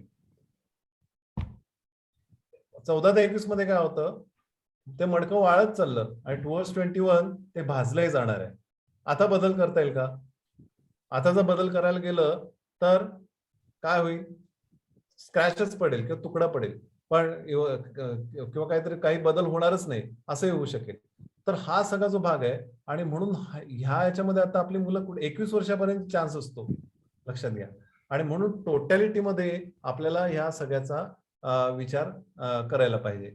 आणि म्हणूनच ज्याला आपण म्हणतो की मुलांचा जर टोटॅलिटीचा विचार करायचा झाला, किंवा आता आपण एक अजून बेसिक गोष्टचा विचार करूया. कोणीतरी हात वरती करतायत, पण मी थोडा एक बेस सांगतो आणि मग तुमचे प्रश्न असतील ते आपण घेऊया. तर मला सांगायला माझी धावपळ होईल, कारण तुम्हाला बरंच सांगायचं आहे. मी थोडा एक बेसिक भाग सांगतो आणि मग तुम्हाला काय विचारायचं ते विचारू शकता तुम्ही. तर याच्यामध्ये एक भाग काय आहे, तर आपल्याला मुलांचा जो एक टोटॅलिटीमध्ये विचार करायचा असेल, तर एक सगळ्यात पहिल्यांदी मुलांचे ना लक्षणं समजून घ्यायला पाहिजे. ती मुलांचीच आहेत असं नाही, आम्ही 61 लाख प्रकार केलेत व्यक्तिमत्वांचे. त्यामुळे याच्यामध्ये 3 फॅक्टर्सचा आपल्याला विचार करायचा आहे, लक्षात घ्या. तर एक म्हणजे मन, दुसरं म्हणजे बुद्धी आणि तिसरं म्हणजे शरीर. मन, बुद्धी आणि शरीर या तिघांचा विचार आपल्याला करायला पाहिजे. हा त्रिकोण आहे, मन, बुद्धी आणि शरीर. तर ह्या तिघांमध्ये बॅलन्स पाहिजे. आता मन दाखवता येतं का सांगा? मन दाखवता येत नाही, बरोबर आहे ना? कुठे आहे ते सांगता येत नाही, दाखवता येत नाही, पण त्याची अभिव्यक्ती स्वभावाच्या माध्यमातून. बुद्धी कुठे आहे? मेंदूच्या माध्यमातून व्यक्त होते. आणि शरीर कुठे? तर शरीर दिसत आहे, दृश्य आहे. लक्षात घ्या, शरीराच्या मागे बुद्धी, बुद्धीच्या मागे मन किंवा प्रेरणा जी आहे ती. आता ते स्वभावाचे, मनाचे प्रकार किती आहेत? तर मनाची जी लक्षणं आहेत ना, तर ती आम्ही इथे प्रकार केलेले आहेत. तर मुख्यतः 4च स्वभाव प्रकार आहेत. खूप वेळेला पालकांना आम्ही विचारतो, तर त्यावेळेला विचारलं की काय मुलांचे स्वभाव प्रकार किती आहेत, तर कुठले कुठले आहेत? ते रडकी आहेत, नंतर घाबरट आहेत, चिडखोर आहेत, वगैरे वगैरे. तर मी म्हटलं की तुम्ही लक्षणं सांगताय. मूळ स्वभाव प्रकार 4च आहेत: भय, राग, धैर्य आणि शांती. लक्षात घ्या. हा इमोशनल बॅलन्स कसा करायचा आहे, तर त्याच्याबद्दल आपण बोलतो आहोत. त्यामुळे हा बेस लक्षात घेऊया. तर भयप्रधान मुलांची लक्षणं काय? ती अनिश्चयी आहेत, बुजरी आहेत, लज्जावान आहेत, भावनाशील आहेत, अतिशय इमोशनल किंवा टची आहेत, अंतर्मुख आहेत, एकटं राहायला त्यांना आवडतं, एकांत प्रिय आहेत, रडकी आहेत, आपण म्हणतो ना अतिशय पिरपिऱ्या माणूस आहे, अतिशय रड्या. तर याचा अर्थ ते भयप्रधानचं लक्षण आहे. ऐका, पेशन्स नाही, थांबवत नाही, आता मला लवकरात लवकर काय जे असेल ते अत्यंत हे जे आहे तर हे सगळं त्याच्यामध्ये येतं. रडके आहेत, न्यूनगंड आहेत, आपल्यामध्ये काहीतरी कमतरता आहे, इमोशनली इन्सिक्युअर फील होतं, आळशी आहेत, गबाळी आहेत, विस्मरण होत असतं. ही सगळी भयप्रधान मुलांची लक्षणं. खूप मोठी आहे यादी. रागप्रधान मुलांची लक्षणं काय बघा, इथे आता मुलं येतील. हट्टी आहेत, तापट आहेत, उधळमाधळ करणारे आहेत, ढोंगी आहेत, कांगावखोर आहेत, खुडसाळ आहेत, व्यसनी आहेत, वादप्रिय आहेत, सतत वाद घालत असतात. अशी माणसं तुम्हाला आजूबाजूला भेटलीत का की जे सतत वाद घालतात? तुम्ही काही बोला, ते तुमच्या विरुद्ध बोलतात. मग पुढच्या वेळेला ते बोलवत जसं तुम्ही बोलायला सुरुवात करत तर सुद्धा तुमच्या विरुद्धच बोलतात. वाद घालणे हाच त्यांचा स्थायी भाव आहे, बरोबर आहे? शंकेखोर आहेत, त्यांना सतत शंका येत असतात. हेच का, अमुकच का, का म्हणून अमुकच, कावळा काळाच का, पोपट हिरवाच का, असे असे प्रश्न त्यांना पडतात. आणि त्याचं उत्तर दिलं तरी सुद्धा पुन्हा प्रश्न तयारच असतो. तर ही शंकेखोर प्रवृत्ती असा त्याचा भाग आहे. मला एक गंमत आठवली. आम्ही वर्गात 3-3 दिवसाचे वर्ग असतात ना. हॅलो, हो. तर त्याच्यामध्ये एका सतत प्रश्न विचारणारा मुलगा, त्याला विचारलं की अरे तुझा सारखे सारखे प्रश्न विचारायला लागला तर तुझा आकार पुढल्या जन्मी प्रश्नचिन्हासारखा होऊन जाईल. त्याला गप्प करण्यासाठी त्याला म्हटलं की तुझा आकार प्रश्नचिन्हासारखा होऊन जाईल. तर त्याच्यावरती त्यांनी अजून एक प्रश्न विचारला की माझा आकार जर प्रश्नचिन्हासारखा झाला तर ते खालचं टिंब मला चिकटलेलं असेल का वेगळं असेल? आता आता मला सांगा की अशी अतिशय हुशार मुलं आहेत, बरोबर आहे किंवा नाही? तुमची मुलं हुशार आहेत किंवा नाही? अतिशय हुशार मुलं आहेत, पण त्या हुशारीला संस्काराचं कोंदण देण्याची गरज आहे. पहा, हुशारीला संस्काराचं कोंदण देण्याची गरज आहे. आणि म्हणून ही रागप्रद मुलांची लक्षणं आहेत की उदळमादाळ, ढोंगी, तापट, कांगावखोर, शंकेखोर, द्वेषी, चंचलता हा सध्याचा खूप मोठी समस्या आहे. ही मुलांच्या बाबतीतच आहे असं नाही, आमच्याही बाबतीत आहे. अत्यंत हायपर ऍक्टिव्हिटी, एका ठिकाणी स्थिरच नाहीत, मुलं अक्षरशः उडत असतात. ADHD, attention deficit hyperactive disorder ही सध्याची खूप मोठी समस्या आहे. आणि ही समस्या सोडवणं फार अवघड अशी गोष्ट होऊन चाललेली आहे. पहा, आमचीही चंचलता खूप मोठ्या प्रमाणावरती वाढत चालली आहे, बरोबर आहे किंवा नाही? हो किंवा नाही? आमचीही अस्थिरता आणि चंचलता वाढत चालली, हो किंवा नाही? का? कारण आमच्या हातात जो हा एक इन्स्ट्रुमेंट आलेला आहे, हे त्याचं अजून एक कारण आहे. शिक्षक कोणीतरी विचारलं की आमच्यासाठी काय उपाय असेल ते सांगतो. त्याचं कारण असं आहे की सध्याचा अजून एक सायकोलॉजिकल प्रॉब्लेम आहे, तो म्हणजे असं त्याला म्हणतात नोमोफो. सध्याचा एक फोबिया आहे, त्याला म्हणतात नोमोफो. नोमोफो म्हणजे माहितीये का? No mobile phobia. No mobile phobia. No mobile phobia म्हणजे काय? जर माझ्या हातात जर फोन नसेल तर माझा स्ट्रेस वाढतो, अस्थिरता वाढते, माझ्या खिशात फोन असायला लागतो. त्याच वेळेला मला बरं वाटतं. ऐका, तुम्हाला की काय बोलताय? हो, थोड्या वेळाने फोन ब्राउज करायला लागतो. व्हॉट्सअपवर इथे काय चालू आहे, फेसबुकवर काय चालू आहे, मग स्टोरीज काय, किती जणांनी लाईक केलं, इंस्टाग्रामवरती काय, हे काय ते काय, ह्या असं होतंय, बरोबर आहे? दर काही मिनिटांनी फोन उघडून बघावाच लागतो, अशी स्थिती आहे. थोड्याने एक व्हिडिओ झाला की पुढचा व्हिडिओ, मग पुढचा, अशी रांग लागते, 1.5-2 तास जातात, कळत नाही, अशी परिस्थिती आहे. ही फक्त मुलांची नाही, ही तुमची आमची सुद्धा परिस्थिती आहे. अशा प्रकारची लक्षणं आपल्या स्वतःमध्ये आढळत आहेत. असे किती जण आहेत? जरा त्यांनी हात वरती करा, प्रामाणिकपणे हात वरती करा. पहा, आता मला सांगा, हा नोमोफो, त्याचं स्टॅटिस्टिक सांगतो तुम्हाला. स्टॅटिस्टिक सांगतो की 10 पैकी 9 लोकांना आज नोमोफो आहे, नो मोबाईल फोबिया. 10 पैकी 9 लोकांना हे स्टॅटिस्टिक्स आहे. आणि तासनतास आपल्या याच्यात जाऊ शकतात. आणि ह्याचा परिणाम असा आहे, ऐका मी काय बोलतोय ते. कोणीतरी विचारलं ना की आमच्यासाठी सांगा, आमच्या भावनिक याच्यासाठी सांगतोय ते, पण त्याचा हे असं आहे की सध्याची जी स्थिती आहे की आपल्या मेंदूला इन्स्टंट ग्रॅटिफिकेशन त्याची सवय लागली आहे. ऐका, instant gratification and delayed gratification. Instant gratification म्हणजे काय? की तुम्ही आता जर फोन, आपण का त्याच्यामध्ये गुंतत जातो? कारण त्याच्यातून ब्रेनमध्ये जे डोपामाइन सिक्रेट होतं, स्त्रवतं, त्यामुळे मला बरं वाटतं. ऐका, पण आतून गिल्टी कॉन्शियस निर्माण झालेला असतो. ऐका, एका बाजूने ह्याच्याने बरं वाटतं, मी आता हे बघतोय, मग तो झाला की दुसरा व्हिडिओ, मग तिसरा, मग चौथा, मग एका पाठोपाठ एक, मग लाईक्स, मग हे ह्याच्यामध्ये जे इन्स्टंट ग्रॅटिफिकेशन, तर त्याच्यामुळे ज्याला आपण म्हणतो की हा एक भाग येतोय. आणि त्याच्यानंतर डिलेड ग्रॅटिफिकेशन बघा का, आपल्या मुलांना आणि आपल्या स्वतःला सुद्धा याची सवय लावायला लागेल. कुठली? डिलेड ग्रॅटिफिकेशनची. लक्षात येत आहे? डिलेड ग्रॅटिफिकेशनची सवय लावायला लागेल. इन्स्टंट ग्रॅटिफिकेशनची सवय आहेच आहे. इन्स्टंट म्हणजे ताबडतोब लगेच डोपामाइन. मी आता बघितलं की मला ते बरं वाटतं थोडं. नोमोफो ज्याला आपण म्हणतो, हा स्क्रीनशी रिलेटेड जास्त आहे तो प्रॉब्लेम. आणि मग ह्याच्यामध्ये की डिलेड ग्रॅटिफिकेशन, समजा PhD करायचं आहे, डिलेड ग्रॅटिफिकेशन आहे, 3 वर्ष 4 वर्ष घालवायला लागतील. आणि मग 4 वर्ष घालवल्यानंतर तुम्हाला ते सॅटिस्फॅक्शन मिळणार आहे, लक्षात घ्या. म्हणून स्वामी विज्ञानानंदजी स्वामीजी आहेत, तर ते आम्हाला सांगायचे किंवा आमच्या क्लासमध्ये येत असतं की तात्पुरतं सुख आणि कायमस्वरूपीचं सुख यांचं कायमचं वाकडं आहे. ऐकताय? तात्पुरतं सुख आणि कायमस्वरूपीचं सुख याच्यातलं कायमचं वाकडं आहे. जर तुम्हाला तात्पुरतं सुख घ्यायचं असेल तर कायमस्वरूपीचं सुख मिळणार नाही, आणि जर कायमस्वरूपीचं सुख पाहिजे असेल तर तात्पुरतं सुख घेऊन चालणार नाही. आहे का पंचायत? आता त्याच्यामुळे होतं काय की आम्ही तात्पुरत्या सुखाच्या मागे लागलो की कायमस्वरूपीचं सुख आमच्या पाठीमागून निघून जात आहे. नीट ऐका.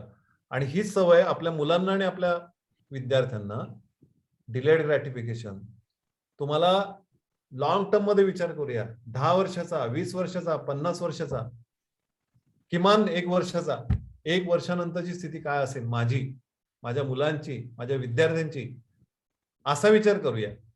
आणि त्याच्यातून आपल्याला कसं पुढे जाता येईल तर त्याचा विचार करूया. आणि म्हणून ज्याला आपण म्हणतो की ह्या सगळ्याच्या मध्ये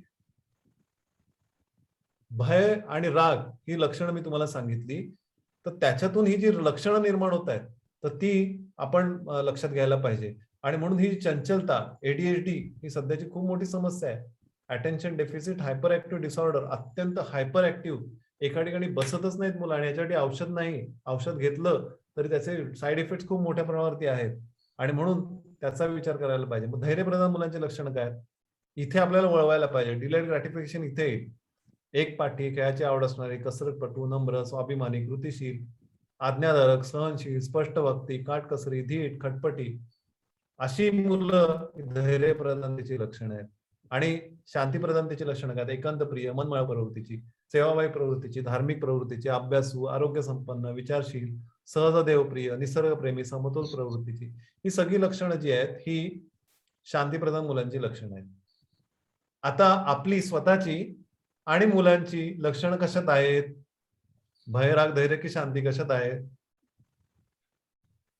कशात येतोय आपण? बोला. काही जण म्हणतील भयातच आहोत जास्त, काही जण म्हणतील रागात, काही जण म्हणतील 2 याच्यात, 3 याच्यात, काही जण म्हणतील 4 याच्यात काही ना काहीतरी लक्षण आहेत. म्हणून डॉमिनेटिंग फॅक्टर काय? माझं पुस्तक आहे यश साफल्य म्हणून, तर त्या पुस्तकामध्ये हे सगळे टिक मार्क करत जायचं आणि तुमचं रेटिंग लिहायचंय. आणि जसं तुम्ही रेटिंग लिहाल तसं तुमचं डॉमिनेटिंग फॅक्टर काय आहे हे आपल्याला कळायला लागतं. आणि म्हणून आपल्याला काय करायला पाहिजे, तर एक महत्वाचा भाग आहे तो लक्षात घेऊया. तो म्हणजे असा की आपल्याला आणि आपल्या मुलांना सुद्धा भयप्रधानतेकडून धैर्यप्रधानतेकडे जायचं आहे आणि राग प्रधानतेकडून शांती प्रधानतेकडे जायचं. ऐका, भयप्रधानतेकडून आपल्याला धैर्यप्रधानतेकडे जायचं. मी शिक्षक म्हणून सुद्धा, मी पालक म्हणून सुद्धा भयप्रधानतेकडून धैर्यप्रधानतेकडे जायला पाहिजे आणि राग प्रधानतेकडून शांती प्रधानतेकडे वळायला पाहिजे. आणि म्हणून ह्या टोटॅलिटीचा विचार आपल्याला करायला पाहिजे. आणि म्हणून त्यासाठीची जी उपाय दिशा आहे तर ती आपण, मी तुम्हाला बेस पहिल्यांदा सांगतोय, मग उपायाकडे आपण वळूया. आणि म्हणून आपल्याला शिक्षण जे द्यायचं आहे तर ते हे द्यायचंय, पहा, 3 H ऑफ एज्युकेशन ज्याला आपण म्हणूया. तर ते करा की हेड म्हणजे बुद्धीचं शिक्षण आपण देतोय, पण हँड, श्रम, वर्तन आणि कर्तृत्व, तर याचं शिक्षण द्यायला पाहिजे. आणि हार्ट म्हणजे भावनांचं शिक्षण आपण ह्याच्यात द्यायला पाहिजे. तर ह्या सगळ्याचा विचार करून आपण प्रत्यक्ष प्रॅक्टिकली काय काय करता येईल तर त्याचा विचार करूया. आता मला सांगायला खूप काही काही आहे, आपल्याकडे वेळ पण खूप मर्यादित आहे, पण एक मी तुम्हाला सांगेन की ह्याच्यामध्ये एक जी महत्वाची गोष्ट लक्षात घेतली पाहिजे की ह्या मुलांच्या पातळीवरती ज्या अनेक समस्या निर्माण होतात त्याच्यातली एक समस्या शिक्षक म्हणून आपल्याला कळणं हे खूप महत्वाचं आहे. ते म्हणजे मुलांना एक मेंटल फटिक पिरियड येतो. 8 ते 21 या एज ग्रुप मध्ये मेंटल फटिक पिरियड येतो. हे आपल्याला माहिती आहे का ऐकून? Mental fatigue period. तर हा मेंटल फटिक पिरियड आणि प्रत्येक मुलाला येतोच, प्रत्येक मुलाला येतो अशी त्याची स्थिती आहे. हा मेंटल फटिक पिरियड म्हणजे काय? मेंदू थकवायचा कालावधी. हा 18 महिन्याचा कालावधी असतो. म्हणजे शारीरिक, मानसिक आणि बौद्धिक या तिन्ही थरावरती मुलांची वाढ होत असताना मुलं कुठेतरी कमी पडतात. मग अचानक हा मानसिक थकव्याचा कालावधी येतो म्हणजे काय होतं, तर मुलं अभ्यासात म्हणजे ज्याची रिझॉल्विंग कॅपॅसिटी कमी होते, कॉन्सन्ट्रेट करू शकत नाहीत, एकाग्र होऊ शकत नाहीत, अशी स्थिती मुलांची निर्माण होते. त्यांना आकलन होत नाही, ते लक्ष देत, आपण म्हणतो अरे लक्ष कुठे आहे तुझं, एवढं वाचलं तरी तुझं लक्षात काय येत नाही. तर हा मेंटल फटिक पिरियड आलेला असण्याची शक्यता असते. ऐका, हा 18 महिने सलग येतो किंवा 3 महिने, 6 महिने, 9 महिने अशा तुकड्यामध्ये सुद्धा येऊ शकतो. आणि मग ह्या याच्यावरती औषध नाहीये, कुठलंही औषध याच्यासाठी नाही. मग त्याच्यासाठी काय करायला लागतं, तर त्याच्यामध्ये मुलांना थोडंसं थांबणे हाच त्याच्यावरचा इलाज आहे. उजव्या मेंदूशी संबंधित ऍक्टिव्हिटीज देणे हाच त्याच्यावरचा इलाज असतो. आणि म्हणून हा मेंटल फटिक पिरियड नंतर निघून जाणार आहे. हा निघून जातो, ह्याच्यासाठी औषध नाही, मी तुम्हाला तेच सांगितलं. हा मेंटल फटिग पिरियड नंतर निघून जातो, पण ह्या कालावधीमध्ये निर्माण झालेला न्यूनगंड मात्र आयुष्यभर साथ करतो. आणि म्हणूनच हा मेंटल फटिग पिरियड जपणं हे खूप महत्वाची अशी गोष्ट आहे. आणि मग हा मेंटल फटिग पिरियड आलाय कारण पालकांनाही माहिती नसतं आणि मुलांनाही माहिती नसतं, शिक्षकांनाही माहिती नसतं. आत्ता एकदम हुशार असलेला मुलगा, 90-95% घेणारा मुलगा एकदम खाली कसा काय घसरला, 30-40% का घसरला? मग याचं लक्षच नाहीये का? अजून दुर्लक्ष होतंय का? नक्की काय होतंय? तर असा पालक आणि शिक्षक विचार करायला लागतात. आणि मग ह्या स्थितीमध्ये होतं काय, की हा मेंटल फटिग पिरियड नंतर निघून जातो, पण त्याच्यात ह्या कालावधीमध्ये निर्माण झालेला जो न्यूनगंड असतो, इन्फेरियरिटी कॉम्प्लेक्स आहे, तो आयुष्यभर साथ देतो. लक्षात घ्या.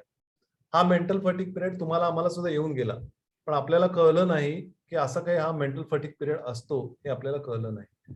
मग हे शोधायचं कसं? तर पहिल्यांदा अशी लक्षणं दिसली तर पहिल्यांदा एक लक्षात घेतलं पाहिजे की असं असू शकतं मुलांच्या बाबतीत. त्यावेळेला मुलांना धीर देणे की अरे आम्ही तुझ्या पाठीशी आहोत, काळजी करू नको, हा मेंटल फटिग पिरियड नंतर निघून जाणार आहे.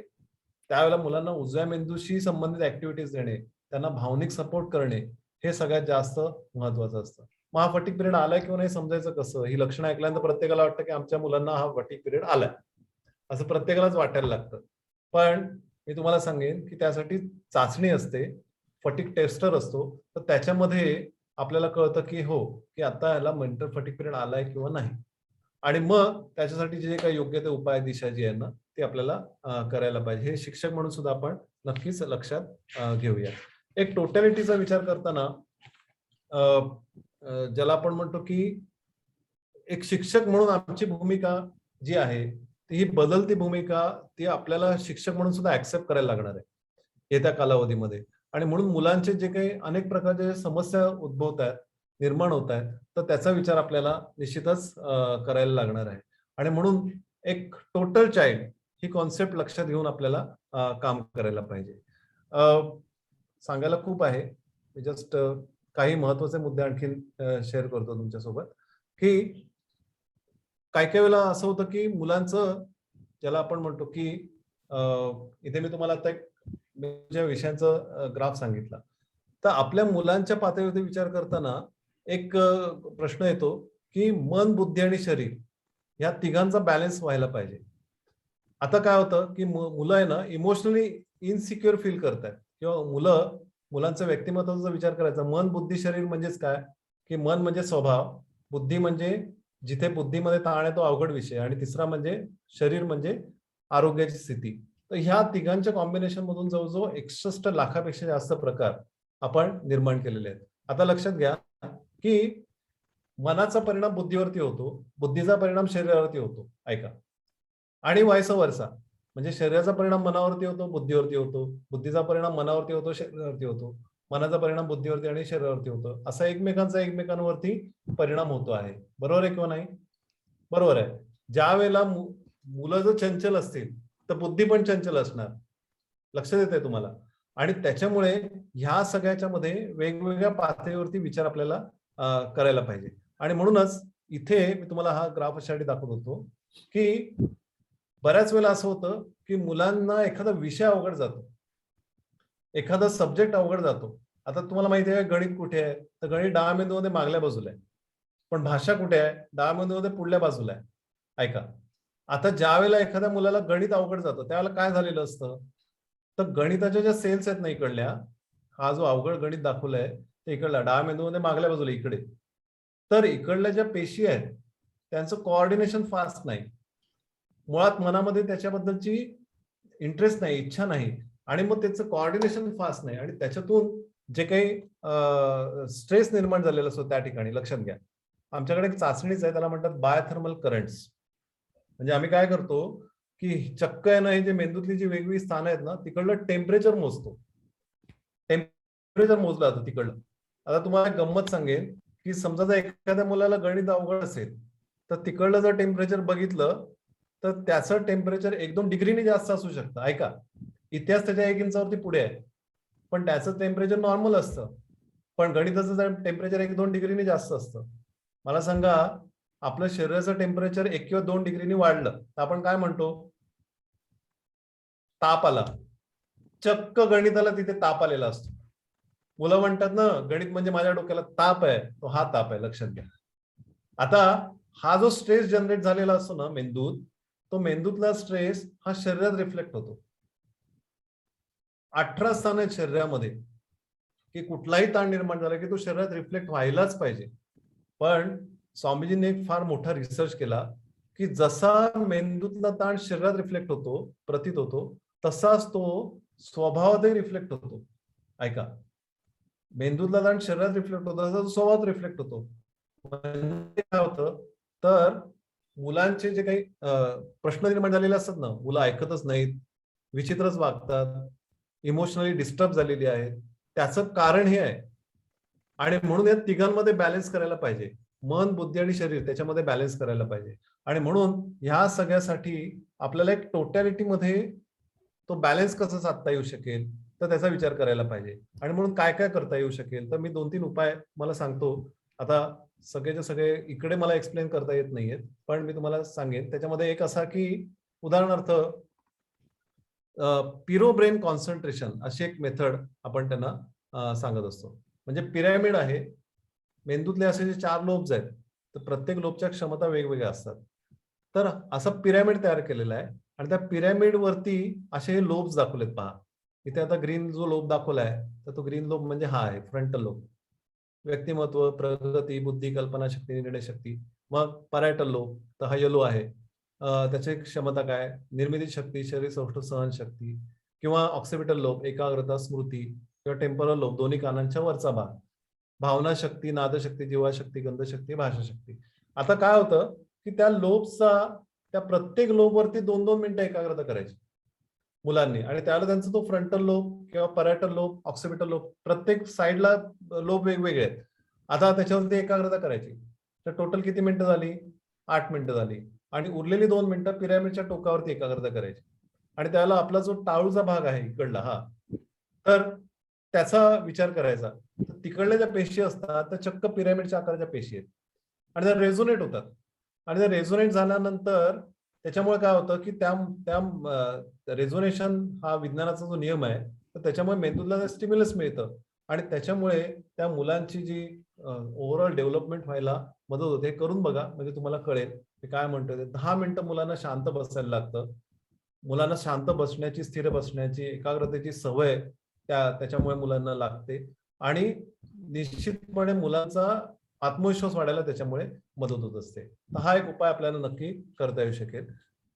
2-3 उपाय मी सांगतो लगेचच्या लगेच. दुसरा उपाय जो आहे की ब्रेन एंट्रेनमेंट ही कॉन्सेप्ट आहे. तर ब्रेन एंट्रेनमेंट म्हणजे काय, तर त्यांच्या मुलं जी चंचल आहेत, तर ते सांगतो तुम्हाला की चंचल मुलं जी काय आहेत त्याचं कारण मुलांच्या मेंदूतून आहे ना एसएमआर ब्रेनवेव्ह जनरेट होत नाही. आता थोडंसं टेक्निकल होईल, पण ऐकून घ्या की मुलांच्या मेंदूतून ज्या एकाग्रतेशी संबंधित ज्या लहरी आहेत ना त्या निर्माण होत नाहीत. मुलांच्या मेंदूतून कुठल्या ब्रेन वेव्ह जनरेट होत आहेत, चंचल मुलं काय आहेत, त्याचं कारण एक आहे की मुलं हुशार आहेत म्हणून चंचल आहेत. हे पटतंय का तुम्हाला? मुलं हुशार आहेत म्हणून चंचल आहेत, बरोबर आहे का हो? त्याचं कारण असं की त्या मुलांना आहे ना त्यांची हुशारी एवढी असते की आता एक गोष्ट दिली की त्याच्यातला इंटरेस्ट निघून जातो, मग त्यांना दुसरी लागते, मग तिसरी लागते, मग चौथी लागते. मग ह्या सगळ्याच्यामध्ये त्यांची जी हुशारी आहे त्यांना सतत काही ना काहीतरी त्यांना खाद्य लागतं. आणि ह्या सगळ्याच्यामध्ये त्या मुलांच्या ज्या ब्रेन मधून जे हाय बीटा वेव्ह जनरेट होतात, अल्फा रिदम निर्माण व्हायला पाहिजे, ज्याला एसएमआर ब्रेन वेव्ह म्हणतात. सेकंदाला 13, 14 किंवा 15 लहरी मेंदूतून निघायला पाहिजे. त्याच्याऐवजी 23 ते 33 किंवा 43 पर्यंत मेंदू लहरी निघतात. हा थोडासा टेक्निकल भाग सोडून द्या, सगळ्यांना लक्षात येईल असं नाही. पण मुद्दा असा आहे की ह्या सगळ्या मेंदूतला मग सवय नाहीये स्थिर राहण्याची आणि शांत राहण्याची. मग त्याच्यासाठी काय करायचं, तर उपाय जो आहे त्याला ब्रेन एंट्रेनमेंट म्हणतात. तर तो उपाय तुम्हाला करता येऊ शकेल. तो तुम्हाला बाहेर पण बघायला मिळेल किंवा मी तुम्हाला इथे जस्ट दाखवतो की इथे आपण काय करायचं, ते एंट्रेनमेंटचं संगीत ऐकवायचं. आता इथे आम्ही काय केलंय की सीडी तयार केलेली आहे, अभ्यास संगीत. तर ते आहे ना लाटांचा आवाज आहे किंवा निसर्गातले आवाज आहेत. पण त्याच्याबरोबर त्यांचे हेडफोन लावून अभ्यास करायचा आहे. ऐका, तुम्ही म्हणाल की काय शिकवताय मुलांना? हो, हेडफोन लावून अभ्यास करायचा. का? नुसता ऐकताना तुम्हाला छान लाटांचा आवाज ऐकू येईल, पक्ष्यांचा आवाज ऐकू येईल, पण त्याच्यामुळे तुम्हाला सुथिंग वाटेल. पण हेडफोन का लावायचे? कारण डाव्या कानामध्ये वेगळ्या फ्रिक्वेन्सीज आणि उजव्या कानामध्ये वेगळ्या फ्रिक्वेन्सीज. तर त्याच्यामध्ये त्याला व्हाईट नॉईज म्हणतात. असा भुंग्याचा आवाज असतो की नाही, असा जो गुंजारा बसतो, तर तसा आवाज त्याच्यामध्ये ऍड केलेला आहे त्याच्याबरोबर. तर डाव्या कानामध्ये 200 फ्रिक्वेन्सीज आणि उजव्या कानामध्ये 213 फ्रिक्वेन्सीज. आणि त्याच्यामुळे काय होतं की तो जो फरक असतो त्याला म्हणतात बीट फ्रिक्वेन्सी. तर बीट फ्रिक्वेन्सी जी आहे तर ती एकाग्रतेच्या लहरीची संबंधित बीट फ्रिक्वेन्सी आहे. आणि त्याच्यामुळे त्या मुलांमधला त्यांची जी एकाग्रतेची क्षमता जी आहे त्या मेंदूतून त्या लहरी निर्माण व्हायला लागतात, मेंदूला ट्रेनिंग मिळतं. तर अशा प्रकारचा तो भाग त्याच्यामध्ये गेलेला आहे. तर असा काही उपाय आपल्याला नक्की करता येऊ शकेल.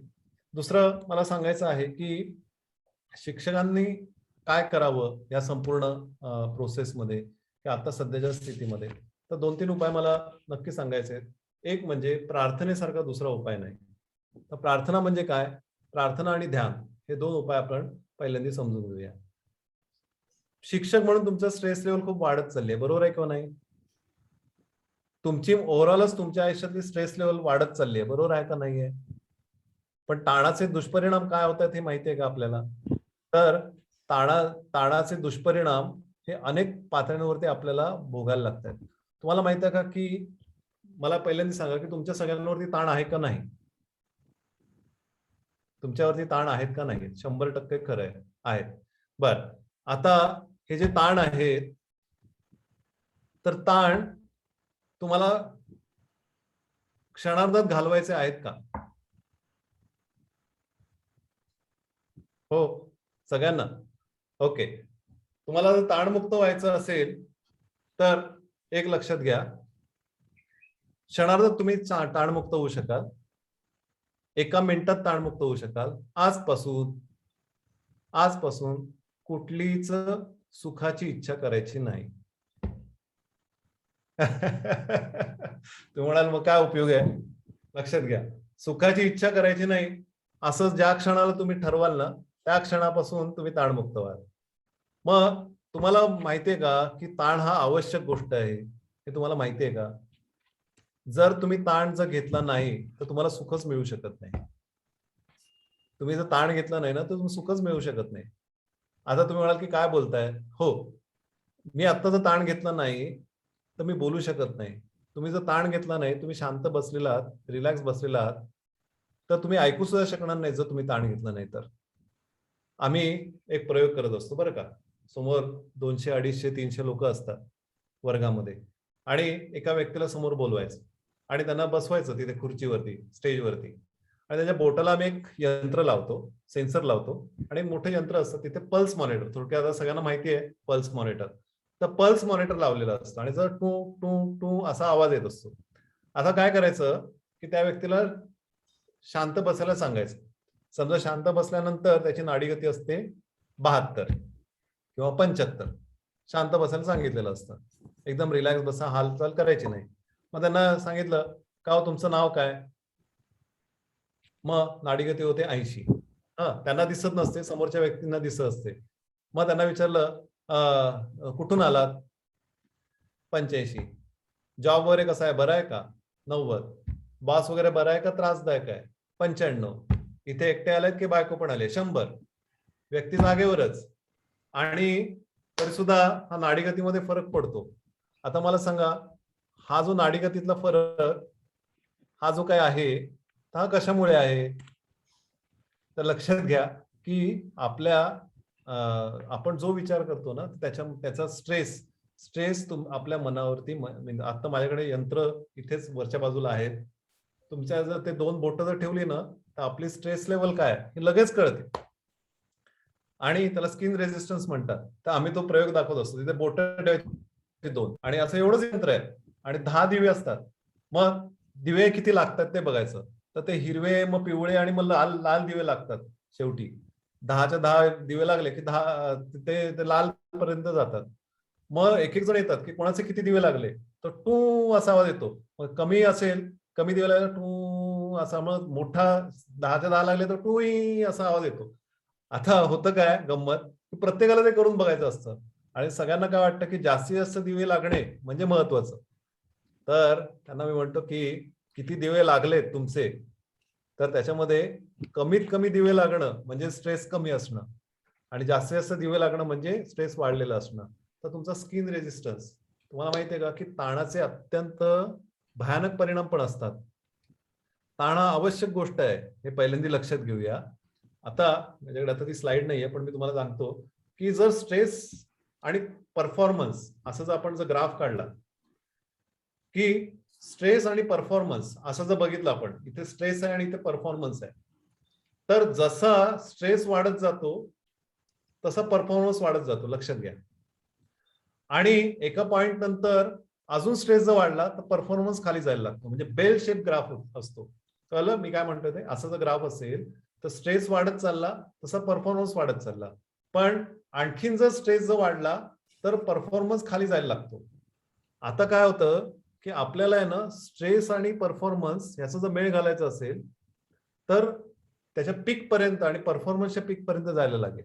लक्षात येते तुम्हाला? ग्राफ असा जर काढला तर हाफ पोर्शन पर्यंत राहायला पाहिजे, त्याच्या पुढे गेलं की प्रॉब्लेम निर्माण होतो. आणि त्याच्यामुळे आता ज्याला आपण म्हणतो की जे सगळे जे त्रास आहेत ना, ऐका मी काय म्हणते पुढचं, त्याच्या पुढे जायला आपला जातो, म्हणजे स्ट्रेस वाढला, परफॉर्मन्स कमी झालाय, तर त्याच्यातून अनेक धोके निर्माण होतात. तर ते धोके काय आहेत? तर त्याच्यातला एक सगळ्यात लक्षात घेतला पाहिजे. ऐका का, तुम्ही जर स्ट्रेस घेतला नाही गृहिणींनी तर जेवण बनवता येणार नाही. तुम्ही जर स्ट्रेस जर घेतला नाही तर तुम्ही नवीन गोष्ट शिकू शकणार नाही. तुम्ही जर स्ट्रेस घेतला नाही तर घरातलं वातावरण चांगलं राहणार नाही. ऐका, बरोबर आहे किंवा नाही? तुम्ही स्वयंपाक करू शकणार नाही. आज आज असं आहे की मल्टीटास्किंग, एका बाजूने तुम्ही एका हाताने जेवण बनवत असता, दुसऱ्या हाताने लॅपटॉप वरून अभ्यास मुलांना शिकवत असता, तिसऱ्या बाजूने नवऱ्याचे हुकूम ऐकत असता, चौथे हुकूम देत असता. तर असं सगळं एका वेळेला चालू असतं. आता हा जर स्ट्रेस जर तुम्ही घेतला नाही तर तुम्ही ती गोष्ट अचीव कराल का? नाही करू शकणार. ऐका, एखादी व्यक्ती असते ऍडमिनिस्ट्रेशन पण करते, दुसऱ्या बाजूने स्वतःचं शिक्षण पण चालू असतं पीएचडीचं, तिसऱ्या बाजूने मुलांचं शिक्षणाचा अभ्यास पण घेत असते एखादी भगिनी, आणि बाकी सगळ्या गोष्टी मॅनेज करत असते, एखादा बिझनेस पण एखादा मॅनेज करत असतात. आता हा स्ट्रेसच आहे आणि हा स्ट्रेस घेतल्याशिवाय तुमची प्रगती नाही. स्ट्रेस आणि प्रगती हे सायमल्टेनियसली पुढे जात असतं. तुम्हाला जर प्रगती नको असेल, सुख नको असेल तर स्ट्रेस येणारच नाही. पण तुम्हाला सुख पण पाहिजे आणि स्ट्रेसचे परिणाम पण नको आहे, असं जर परिस्थिती पाहिजे असेल तर काय करायला पाहिजे? तर लक्षात घ्या, जे सगळे सायकोसोमॅटिक डिसऑर्डर आहेत ना, 80% आजार जे आहेत तर ते सगळे सायकोसोमॅटिक डिसऑर्डर आहेत. हे आपल्याला माहिती आहे का? सायकोसोमॅटिक डिसऑर्डर म्हणजे काय? तर सायकोसोमॅटिक डिसऑर्डर म्हणजे because of stress and because of emotions, त्याला एक्सटर्नल व्हायरस लागत नाही. 80% आजार, ऐका, की ज्याला एक्सटर्नल व्हायरस लागत नाही. आता कोरोना सोडला तर बाकीचे, कोरोना सुद्धा आपणच निर्माण केलेला आहे. तो कसा आहे ते तुम्हाला तर माहिती आहे आणि त्याचा एक वेगळा विषय पण आहे. पण बेसिकली हार्ट डिसीज, बाहेरचा एक्सटर्नल व्हायरस लागतो का सांगा? ब्लड प्रेशर, डायबेटीस, अनेक प्रकारचे स्किन डिसीजेस, अनेक प्रकारचे स्त्रियांचे आजार, मेंदूशी संबंधित आजार, श्वासनलिकेशी संबंधित आजार, पल्पिटेशन संबंधित आजार, फुफ्फुसाशी संबंधित आजार, आतड्यांशी संबंधित आजार, 80% आजार हे सायकोसोमॅटिक डिसऑर्डर्स आहेत. Because of stress and lifestyle आणि बिकॉज ऑफ सायके. सायके म्हणजे मन, की जे दाखवता येत नाही, ज्याचा मनशक्तीमध्ये सगळ्यात मोठा अभ्यास केलेला, विचार केलेला आहे. आणि म्हणून ह्या सगळ्या याच्यामध्ये आपल्याला काय करायला पाहिजे? तर ताणमुक्त राहता येणार नाही, तर ताणाचं व्यवस्थापन फक्त आपल्याला करता येईल, स्ट्रेस मॅनेज करता येईल. आणि म्हणून ते काय करायला पाहिजे? तर मी 2-3 उपाय सांगतो. एक म्हणजे काय, की सगळ्यात पहिलं गोष्ट आहे ते म्हणजे ध्यान करणे. तुमच्या ध्यान किती जण करता मला माहिती नाही. 2-3 पद्धतीने ध्यान करता येईल. एक म्हणजे काय, शांत बसायचं, डोळे बंद करायचे आणि फक्त श्वासावरती लक्ष केंद्रित करायचं. सगळ्यात सोपं ध्यान. श्वासावरती मन एकाग्र करा. श्वास घ्या आणि हळूहळू श्वास सोडा. पण श्वास घेताना आहे ना, ते डीप ब्रीदिंग व्हायला पाहिजे, ऍब्डॉमिनल ब्रीदिंग व्हायला पाहिजे. पोटातून श्वास घ्यायचा, श्वास घ्यायचा पोट पुढे यायला पाहिजे, श्वास सोडायचा, पोट आत गेलं पाहिजे. पोटावरती हात ठेवून बघा आता आणि श्वास घ्या, पोट पुढे येतंय का आणि श्वास सोडताना पोट बाहेर जाते का, आत जाते का. तर असं ऍब्डोमिनल ब्रिदिंग. आणि एका मिनिटाला श्वास घेता, आता आपण साधारणपणे 12-15 श्वास घेतो, 20 पर्यंत श्वास घेतो आपण एका मिनिटात, विच इज अनहेल्दी. आणि त्याच्यामुळे आपल्याला जे डीप ब्रिदिंग करायला पाहिजे आणि डीप ब्रिदिंग करायला पाहिजे, तर त्याच्यासाठी आपल्याला ध्यान करताना म्हणजे श्वासावरती एकाग्र करताना हळूहळू 5 श्वासापर्यंत मिनिटाला यायचंय. आलं लक्षात. आणि म्हणून ते गायडेड मेडिटेशन पण आहे. ते श्वासा माझा सीडी लावायची आणि त्याच्याबरोबर श्वास घ्यायचा आणि सोडायचा. असं करता करता हळूहळू श्वास कमी कमी करत त्या एका विशिष्ट पोझिशनला आपण येऊ शकतो. तर तो एक भाग आहे. दुसरा मी उपाय सांगतो. मी आता पटपट उपाय सांगतो कारण आपल्याकडे मी अगदी 5 मिनिटातच संपवतो, मग कोणाला प्रश्न विचारायचा विचारू शकाल. तर दुसरा उपाय आहे ते म्हणजे रोज संध्याकाळी 7:30 वाजता ज्योतिर्ध्यान करायचं. एकदम सोपी युक्ती सांगतो. दिवा लावायचा, निरांजन लावा, मेणबत्ती लावा. जाती धर्म पंथ कशाचाही संबंध नाही, कोणीही करू शकेल. दिवा लावायची, मेणबत्ती लावायचे आणि त्याच्यावरती एकाग्रता करायची. एकाग्रता कशी करायची, तर प्रकाश प्रार्थना दिली आहे, 12 मिनिटं रोज ध्यान करायचं, एकाग्रता करायची, त्राटक करायचं नाही. डोळे उघडे ठेवून ते डोळ्यातून पाणीच त्याला राहायला पाहिजे, मगच आपलं एकदम छान भारी झालं ध्यान वगैरे, असलं नाहीये. तर आपल्याला डोळ्यांची उघडझाप झाली आणि सहजपणे डोळे बंद झाले तरी चालतील, तर त्याच्यावरती ध्यान करायचं. तर ते ध्यान करताना तुम्हाला जर शक्य झालं तर प्रकाश प्रार्थना म्हणा आणि ध्यान करा. प्रकाश प्रार्थना काय, मनशक्तीचं एक प्रार्थना पुस्तिका आमच्या वेबसाईटवरती ते डाउनलोड पण करता येईल तुम्हाला.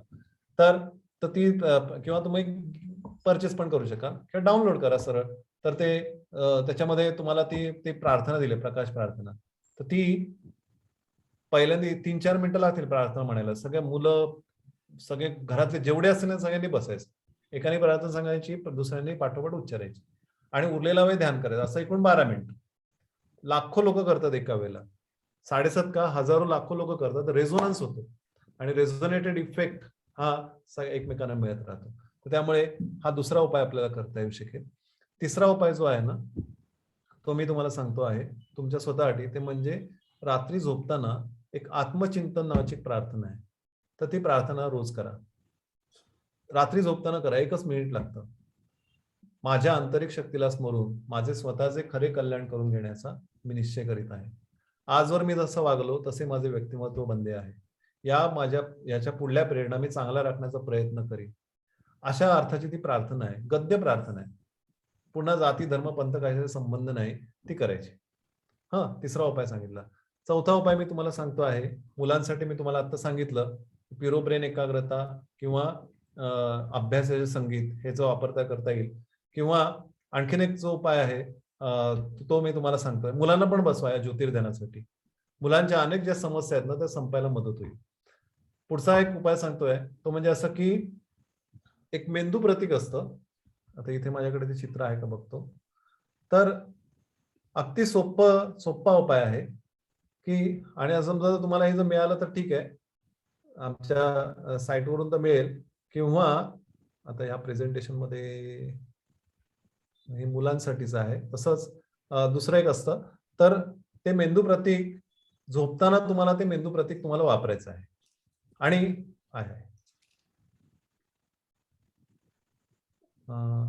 ही स्लाइड दिसते का तुम्हाला? मेंदू प्रतीक लिहिलेलं असं दिसतंय? हो, दिसतंय ना? ओके. हे जे मेंदू प्रतीक आहे ते रात्री झोपताना फक्त 30 सेकंद याच्यावरती एकाग्र व्हायचं. किती? 30 सेकंद. प्रत्येक महिन्याचं मेंदू प्रतीक वेगवेगळं असतं. म्हणजे प्रत्येक महिन्याचं मेंदू प्रतीक निरनिराळं आहे. तर त्याला 3 विचार त्याला जोडायचे. आता समजा जानेवारी महिन्याचा मेंदू प्रतीक काय, डिसेंबरचा आहे मेंदू प्रतीक हे लाल रंगाचं आहे. असं प्रत्येक महिन्याचा रंग वेगळा आहे. बाह्य ऋतूप्रमाणे ते रंग असतात. झोपताना 30 सेकंद फक्त याच्यावरती एकाग्र व्हायचं आणि त्याला 3 विचार जोडायचे.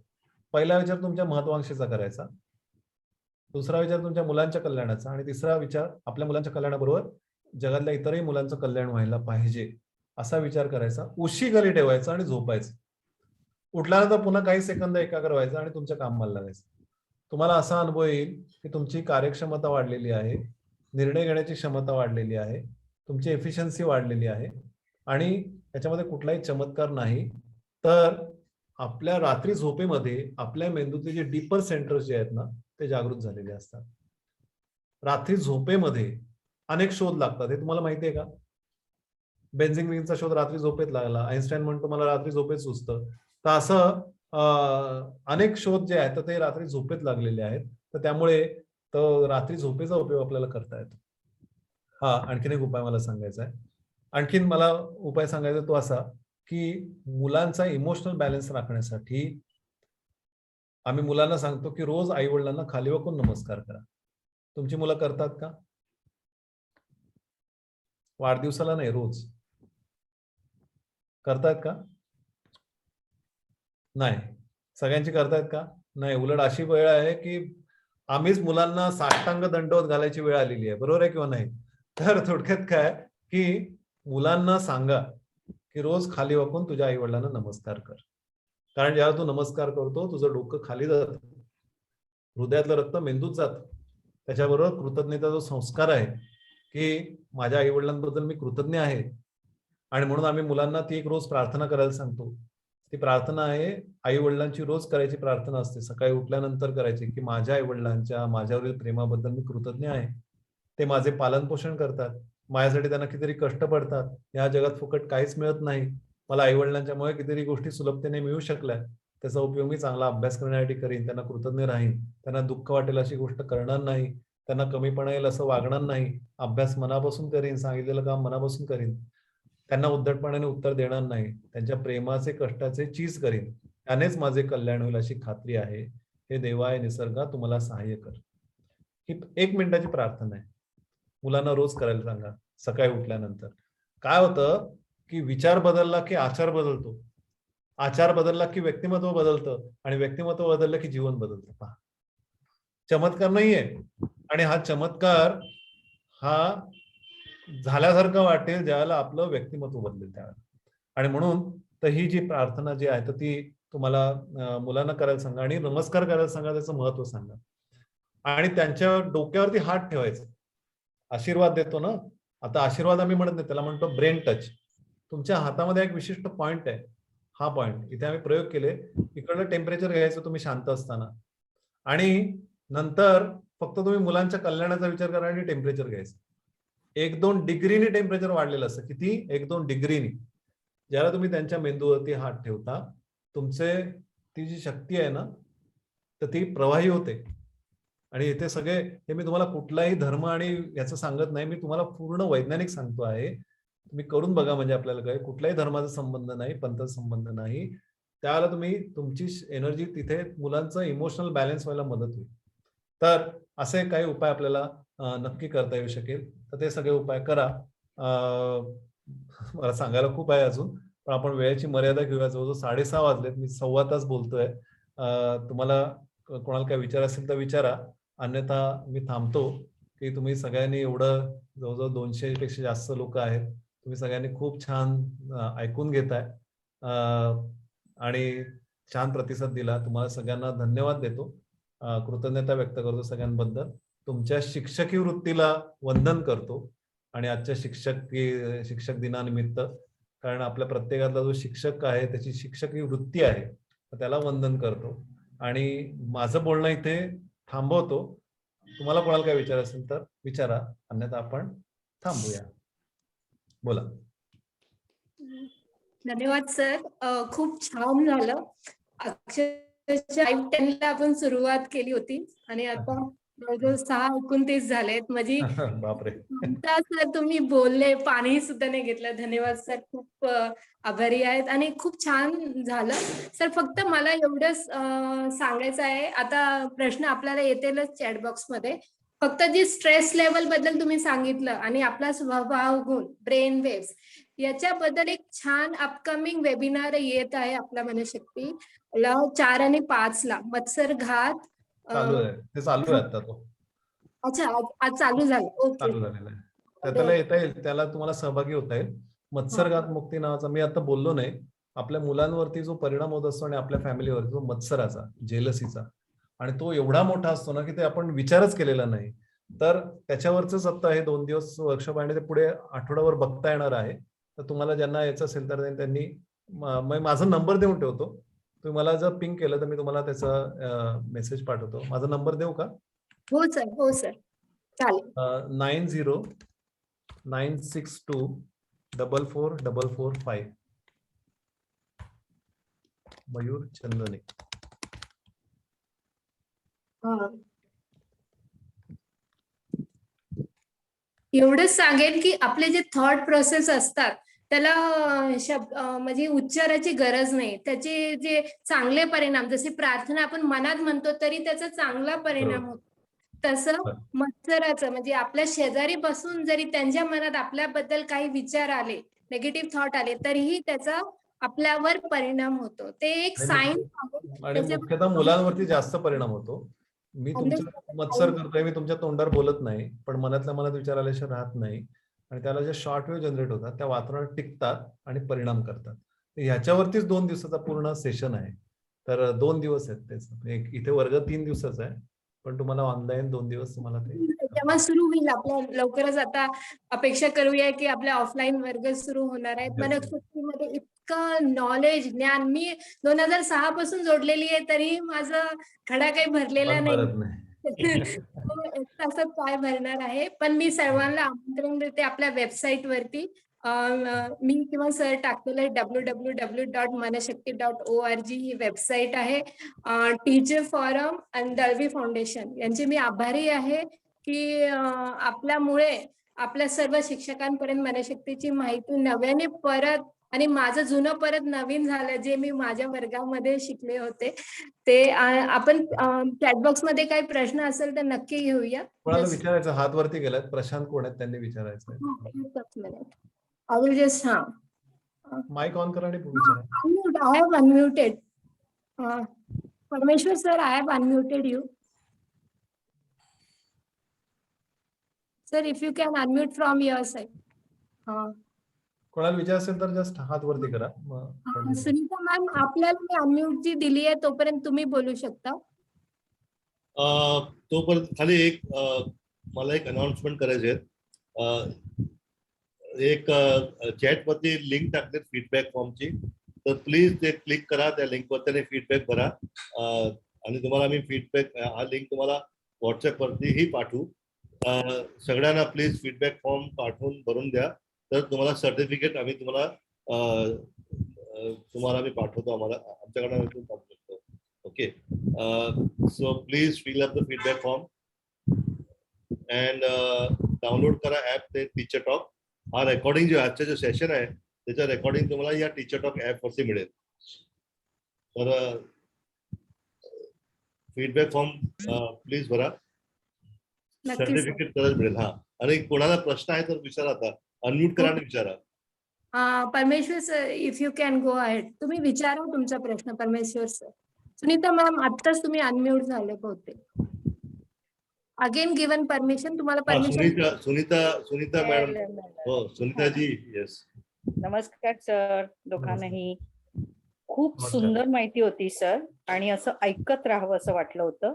आठवलं काय की आपण पारंपरिक आपल्या घरांमध्ये जिथे भारतीय संस्कृती सांभाळणारे आई वडील होते तिथे हे सगळे संस्कार घेतले होते. तुम्ही म्हणालात तसं काळाच्या ओघामध्ये आम्हीही काहीसे विसरलेलो आहोत. तर मला ना खूप साऱ्या प्रश्नांची उत्तरं तुमच्या आजच्या या वक्तृत्वामधून मिळाली. फक्त मला एक थोडंसं हवं होतं सर, तुम्ही ध्येयप्रधान विद्यार्थीवर जरा पुन्हा स्लाइड दाखवाल किंवा काही थोडंसं भाष्य कराल का? धैर्यप्रधान. हो हो. अच्छा, धैर्यप्रधान मुलांची जी लक्षणं आहेत की ज्याच्यामध्ये आपण हे म्हणतो की ही सगळी जी लक्षणं आहेत धैर्यप्रधान मुलांची, एक पाठी आहेत, खेळाची आवड असणारी आहेत, कसरतपटू, नम्र, स्वाभिमानी, ही काही लक्षणं आहेत. अजून लक्षणांची यादी खूप मोठी आहे आणि म्हणून ही काही लक्षणं मी आता तुम्हाला फक्त स्लाइडवर दाखवली. मी तुम्हाला सजेस्ट करेन की एक यश साफल्य नावाचं एक पुस्तक आहे. मी लिहून घेतलंय. त्याच्यामध्ये ना तुम्हाला ह्याचे आपण काय केलंय की पुढे तो स्केल दिलेली आहे आणि ते स्केल तुम्ही भरायची. समजा आता एक पाठी आहे तर एक पाठी नाहीये तर 0 आणि 100% एकपाठी असं वाटलं तर 5 असं Okay. 0 to 5 ची स्केल दिलेली आहे. आणि मग त्याप्रमाणे पर्सेंटेज कळतं आपल्याला की धैर्यप्रदान किती आहे, राग प्रदान किती आहे, भयप्रदान किती आहे आणि शांती प्रदान किती आहे. पर्सेंटेज वाईज आपलं प्रत्येकाचं अनालिसिस आपल्यालाच करता येतं. ते वर्कबुकच आहे ते ऍक्च्युली हे जे घेतलेलं आहे तर ते वर्कबुक तयार केलेलं आहे की जेणेकरून वर्कबुकच्या माध्यमातून प्रत्येकाला अनालाइज करता येईल. अच्छा सर, याचं पब्लिकेशन कोणतं आहे? मनशक्तीच आहे. तुम्हाला आमच्या साईटवरती बघायला मिळेल. वेबसाईट वरती गेलात ना तर यश साफल्य असं तुम्हाला एक बुकलेट आहे. यश साफल्य द प्लॅन फॉर एक्सलन्स, किंवा इंग्लिश मध्ये सुद्धा आहे the seeding success. Seeding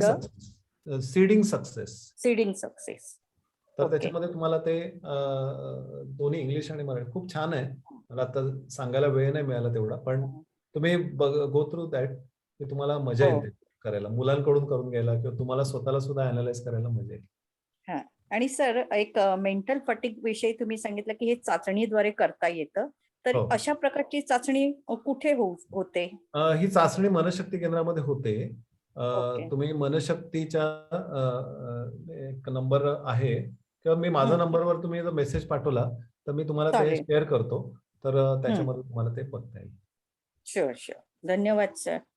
sir आमच्या ऍप मध्ये टीचरांसाठी एक सेक्शन आहे ऑफर्स फॉर टीचर्स. ओके. आणि त्याच्यात बरेच काही प्रोडक्ट्स असतात आणि काही टीचरने आपले पुस्तक बी त्याच्यात टाकलेत ऑफर मध्ये आणि डिस्काउंटेड प्राइस मध्ये. तर असं काही तुमचे बी पुस्तक जे मनशक्तीचे पुस्तक आहेत ते आम्ही याच्यात आमची इच्छा की याच्यात टाकू आणि सगळं है ना, चालेल ना? तर तुम्हाला वेगळं बोलतो तुम्हाला. I will call you tomorrow and I'll show you how we can put your books on the app. And if you can offer some discount to all our teachers, that will be really great. नक्की. Okay, thank you sir. इथे एक लिहिलाय प्रश्न, लहान मुलांना आपल्यापेक्षा लहान बहीण भावांना मत्सर असतो त्याचं काय करता येईल का? हो, याला काय म्हणतात माहितीये, सिबलिंग रायव्हलरीज हा प्रॉब्लेम आहे. मयुरी कुलकर्णी त्यांनी लिहिलाय वाटतं.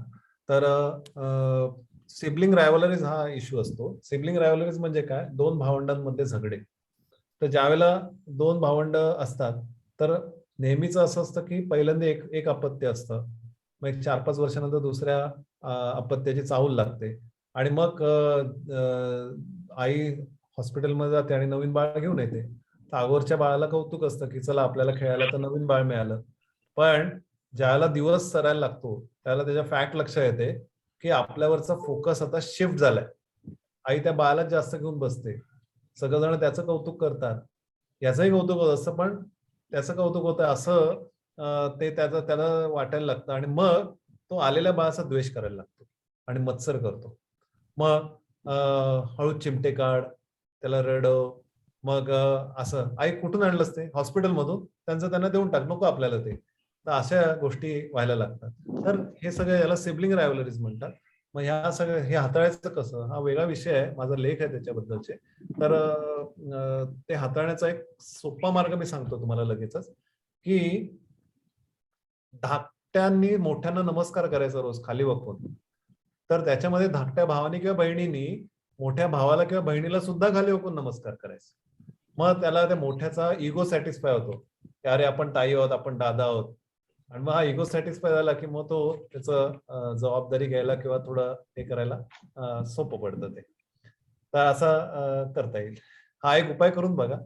बाकी अजून डिटेल बोलायचं असेल तर खूप बोलायला लागेल. आपण टीचर टॉक ऍप वरती एक डिस्कशन फॉर्म टाकूया. तिथं टीचरांचे प्रश्न आले तर मी तुम्हाला कळवेन आणि तिकडून सर तुमच्याकडून आन्सर्स घेऊन इकडं पोस्ट करेन सर. चालेल ना, नो प्रॉब्लेम. तर आपण इथे ऍप डाउनलोड करा आणि जे टीचरांचे जे प्रश्न असतात त्याच्यावरती येणार आणि please if you can get some time आणि तिकडेच तुम्ही रिप्लाय केला तर चालेल ना. मी तुम्हाला लिंक पाठवतो. नक्की. ओके. मला फक्त एक माहिती द्यायची, मी बोलताना आपण जे काय बोललो ना की मुलांचा सर्वांगीण विकास व्हायला पाहिजे आणि आपला सुद्धा. तर आम्ही नवीन उपक्रम सुरू केलाय, चिंटम पिंटम धमाल असा एक उपक्रम सुरू केलाय. सांगू का 1 मिनिटात त्याच्याबद्दल? हो सर, आवडेल का? हा, एकच मिनिटात सांगतो की 3 ते 7 एज ग्रुप आणि 8 ते 14 एज ग्रुप असे 2 एज ग्रुप केलेले आहेत. आणि मग त्याच्यामध्ये वेगवेगळे खेळ, गाणी, गोष्टी, प्रयोग, वैज्ञानिक प्रयोग, मानस प्रयोग, ऍक्टिव्हिटीज अशा असतात. ऍक्टिव्हिटी बेस हा प्रोग्राम आहे रोज फक्त अर्धा तास असतं आणि तुमच्या सोयीने तुम्ही कधीही बघू शकता. हा, असा 9 महिन्याचा प्रोग्राम आहे.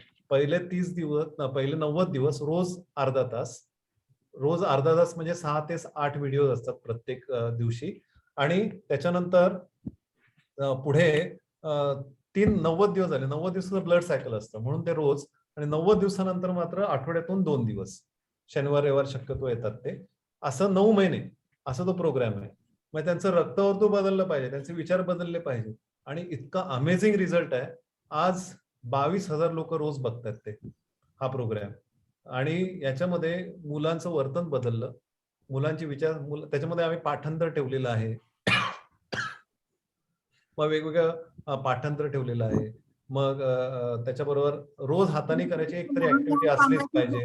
मुलांनी घेतलेली दिसते हा, तर त्याच्यामुळे तो रोज हाताने करायची ऍक्टिव्हिटी असायलाच पाहिजे, तर ते एक ठेवलेलं आहे. वेगवेगळ्या गोष्टी आहेत, अनेक चरित्र आहेत, संतांच्या गोष्टी आहेत, शास्त्रज्ञांच्या गोष्टी आहेत, नंतर वेगवेगळ्या संस्कृतीतल्या गोष्टी आहेत, तर ते सगळं आहे. गाणी आहेत, जवळजवळ आम्ही 175 गाणी घेतलीत मुलांची. त्याच्यानंतर 200-250 गोष्टी सांगितल्यात, रोज एक एक गोष्ट आहे, तर त्या तेवढ्या गोष्टी सांगितलेल्या आहेत. त्याच्यानंतर वेगवेगळे सण समारंभ, त्याचं महत्व काय, वेगळं हे काय, तर ते सांगितलेलं आहे.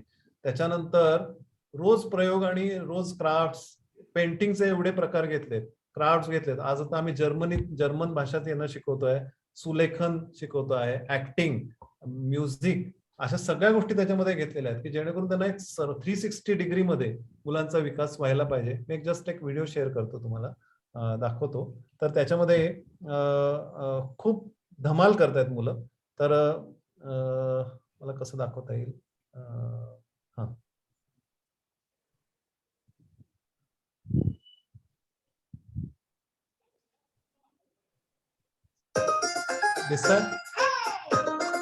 दिसतंय का सगळ्यांना? नाही सर, तुम्हाला ते हे शेअर बंद करा आणि डेस्कटॉप शेअर करा सर. Okay okay okay. हा, आता बरोबर दिसतो आता. दिसतंय? हो. आवाज येतोय? नाही, आवाज नाही येत सर. शेअर ऑडिओ असेल तिथं.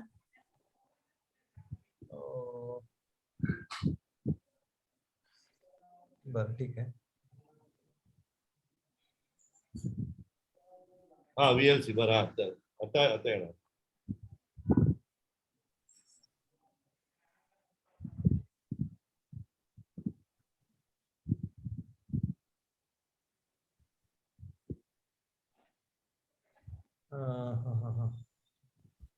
सर, झूम स्क्रीन केलं ना तर डायरेक्ट होईल सर ते, आणि audio zoom direct zoom screen केली ना की म्हणजे सगळंच दिसतं माझ्या पीसी वरती.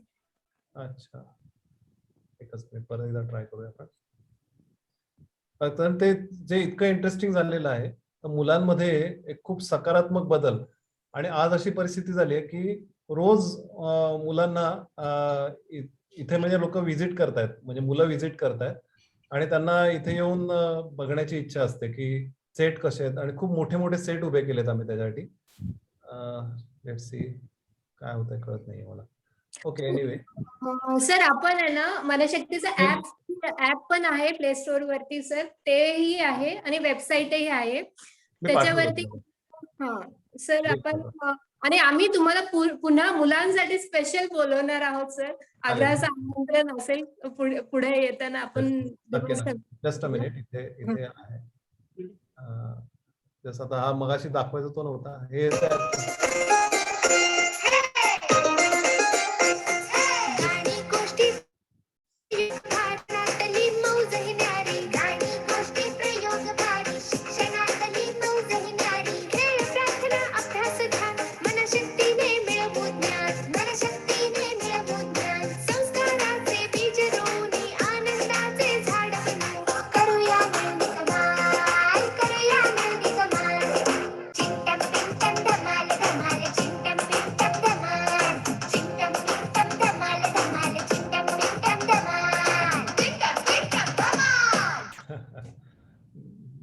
नाव एकदम छान जकास ठेवलंय, चिंतन पिंटम धमाल.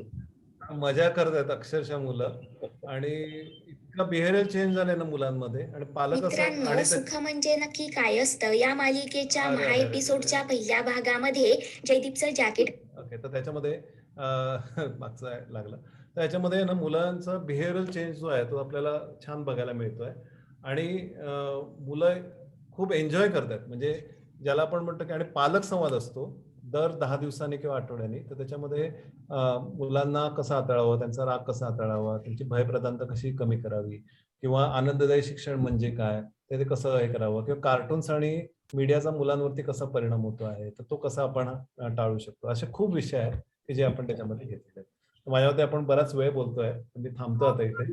शेवटची माहिती देऊन देतो की आपल्या मनशक्तीमध्ये एज वाईज म्हणजे 0 ते 7, 8 ते 14, 14 ते 21 आणि 21च्या वरती side by side daily online, आणि जेव्हा ऑफलाईन सुरू होईल तेव्हा तर 3 दिवसाचं वर्कशॉप असेल. आता सध्या ऑनलाईन 2 दिवसाचे वर्कशॉप असतात. वेबसाईट वरती ते आपल्या सर्वांना भेटते, आणि आम्ही आग्रहाचं निमंत्रण देतो आपल्याला ऑनलाईन कोर्ससाठी. Nayan sir, over to you. This is not thank you Shilpa ma'am, and thank you Mayur sir. अति Thank उत्तम, you. एकदम छान, मजा आला सर. Yes yes. माझे काही प्रश्न होते पण आता टाइम जास्त आहे, तर मी तुम्हाला भेटतो सर. मी लोणावळ्याला येऊन आणि तुमची भेट घेतो मी sir. Okay, thank you so much sir. Very informative session. Very धन्यवाद सगळ्यांना. Thank you sir. मेसेज करू शकता आणि त्याच्यावरती माहिती मी तुम्हाला नक्की पाठवेन. And thank you all participants. Thank you very much for participating. कुठलाही प्रोग्रामचे जे सक्सेस असतो ते पार्टिसिपेंट्स वर असतो. जेवढे जास्त पार्टिसिपेंट एवढा म्हणजे प्रोग्राम छान झाला. तर I am thank you for all of you for participating. We had more than 225 members already joining today. तर आज एक हे झालं की टीचर्सचे प्रोग्राम भरपूर होते, त्याच्यामुळे काही शिक्षक डायव्हर्ट झाले, पण ते नक्की रेकॉर्डिंग आपलं पाहणार आहे आपण जी आहोत त्यांना, तर आपण लगेच हे आपल्या ताब्यात sir. Thank you so much. And Shilpaji, तुमचा भी आभार. थँक्यू, धन्यवाद, शुक्रिया, आभार for helping to connect with Mayurji. Thank you so much. Thank you. Okay. And teachers for the certificate, please give the feedback. There's a feedback form which we'll be sending you. आप feedback भर के दे दीजिए हमको, और क्योंकि feedback में आपका perfect नाम आएगा तो उस हिसाब से सर्टिफिकेट बनेगी. तो ये है लिंक, मैंने डाला हुआ है लिंक फीडबैक फॉर्म के लिए. अभिषेक ने भी, हमारी टीम से अभिषेक ने डाला हुआ है. तो please click on the feedback form and fill up the form. और टीचर टॉक, जो टीचर्स नए हैं, अभी तक टीचर टॉक ऐप डाउनलोड नहीं किया है, प्लीज उसका भी लिंक अलग से दिया हुआ है अभिषेक ने. आप वहां से डाउनलोड कर सकते हैं एंड्रॉइड फोन पर. Thank you sir. Yes.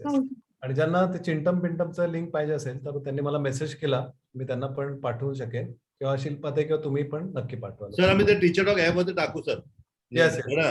Teacher talk वरती there are lot of teachers on teacher talk app. तर तुम्ही डाउनलोड करा प्लीज, माझी रिक्वेस्ट आहे. आणि त्याच्यातच टाका तुम्ही link sir. Yes. Okay, thank you. We'll create a discussion forum ahead, and teacher talk and our Manashakti app, Manashakti organization will go hand in hand now onwards. Yes, Thank yes. you. नहीं sir, आपको हम आपके मिलेंगे लोनावाला में, और बहुत कुछ कर सकते हैं साथ में sir. Thank you so much. And I am very impressed with your talk today. Very impressed. Thank you very much. Even for me, there was a lot of learning today. Okay, सगळ्यांना मनशक्ती द्यायचं नक्कीच आमंत्रण देतो. Mind gym नावाचे एक concept आम्ही develop केले, ते बघायला सुद्धा तुम्ही कधीही येऊ शकता. तुमचे 3 तास तर नक्की जातील, तर मुलांना पण घेऊन या, तुम्ही पण स्वतः या. चल, हरिओम सगळ्यांना, धन्यवाद. थँक्यू. इसके साथ आज का हम प्रोग्राम समाप्त करते हैं. आम्ही इकडं एंड करतो programme. We are ending the programme now. Thank you all teachers. Certificate you will be getting on the WhatsApp पे, आपको मैसेज मिल जाएगा कैसे डाउनलोड करना सर्टिफिकेट. जो टीचर्स नए हैं, कुछ लोग पूछ रहे हैं सर्टिफिकेट के बारे में, तो और सर सर्टिफिकेट मध्ये तुमच्या as a speaker we would want your signature, so we'll connect with you separately. Yeah. Okay, no problem. Thank you sir. Thank you.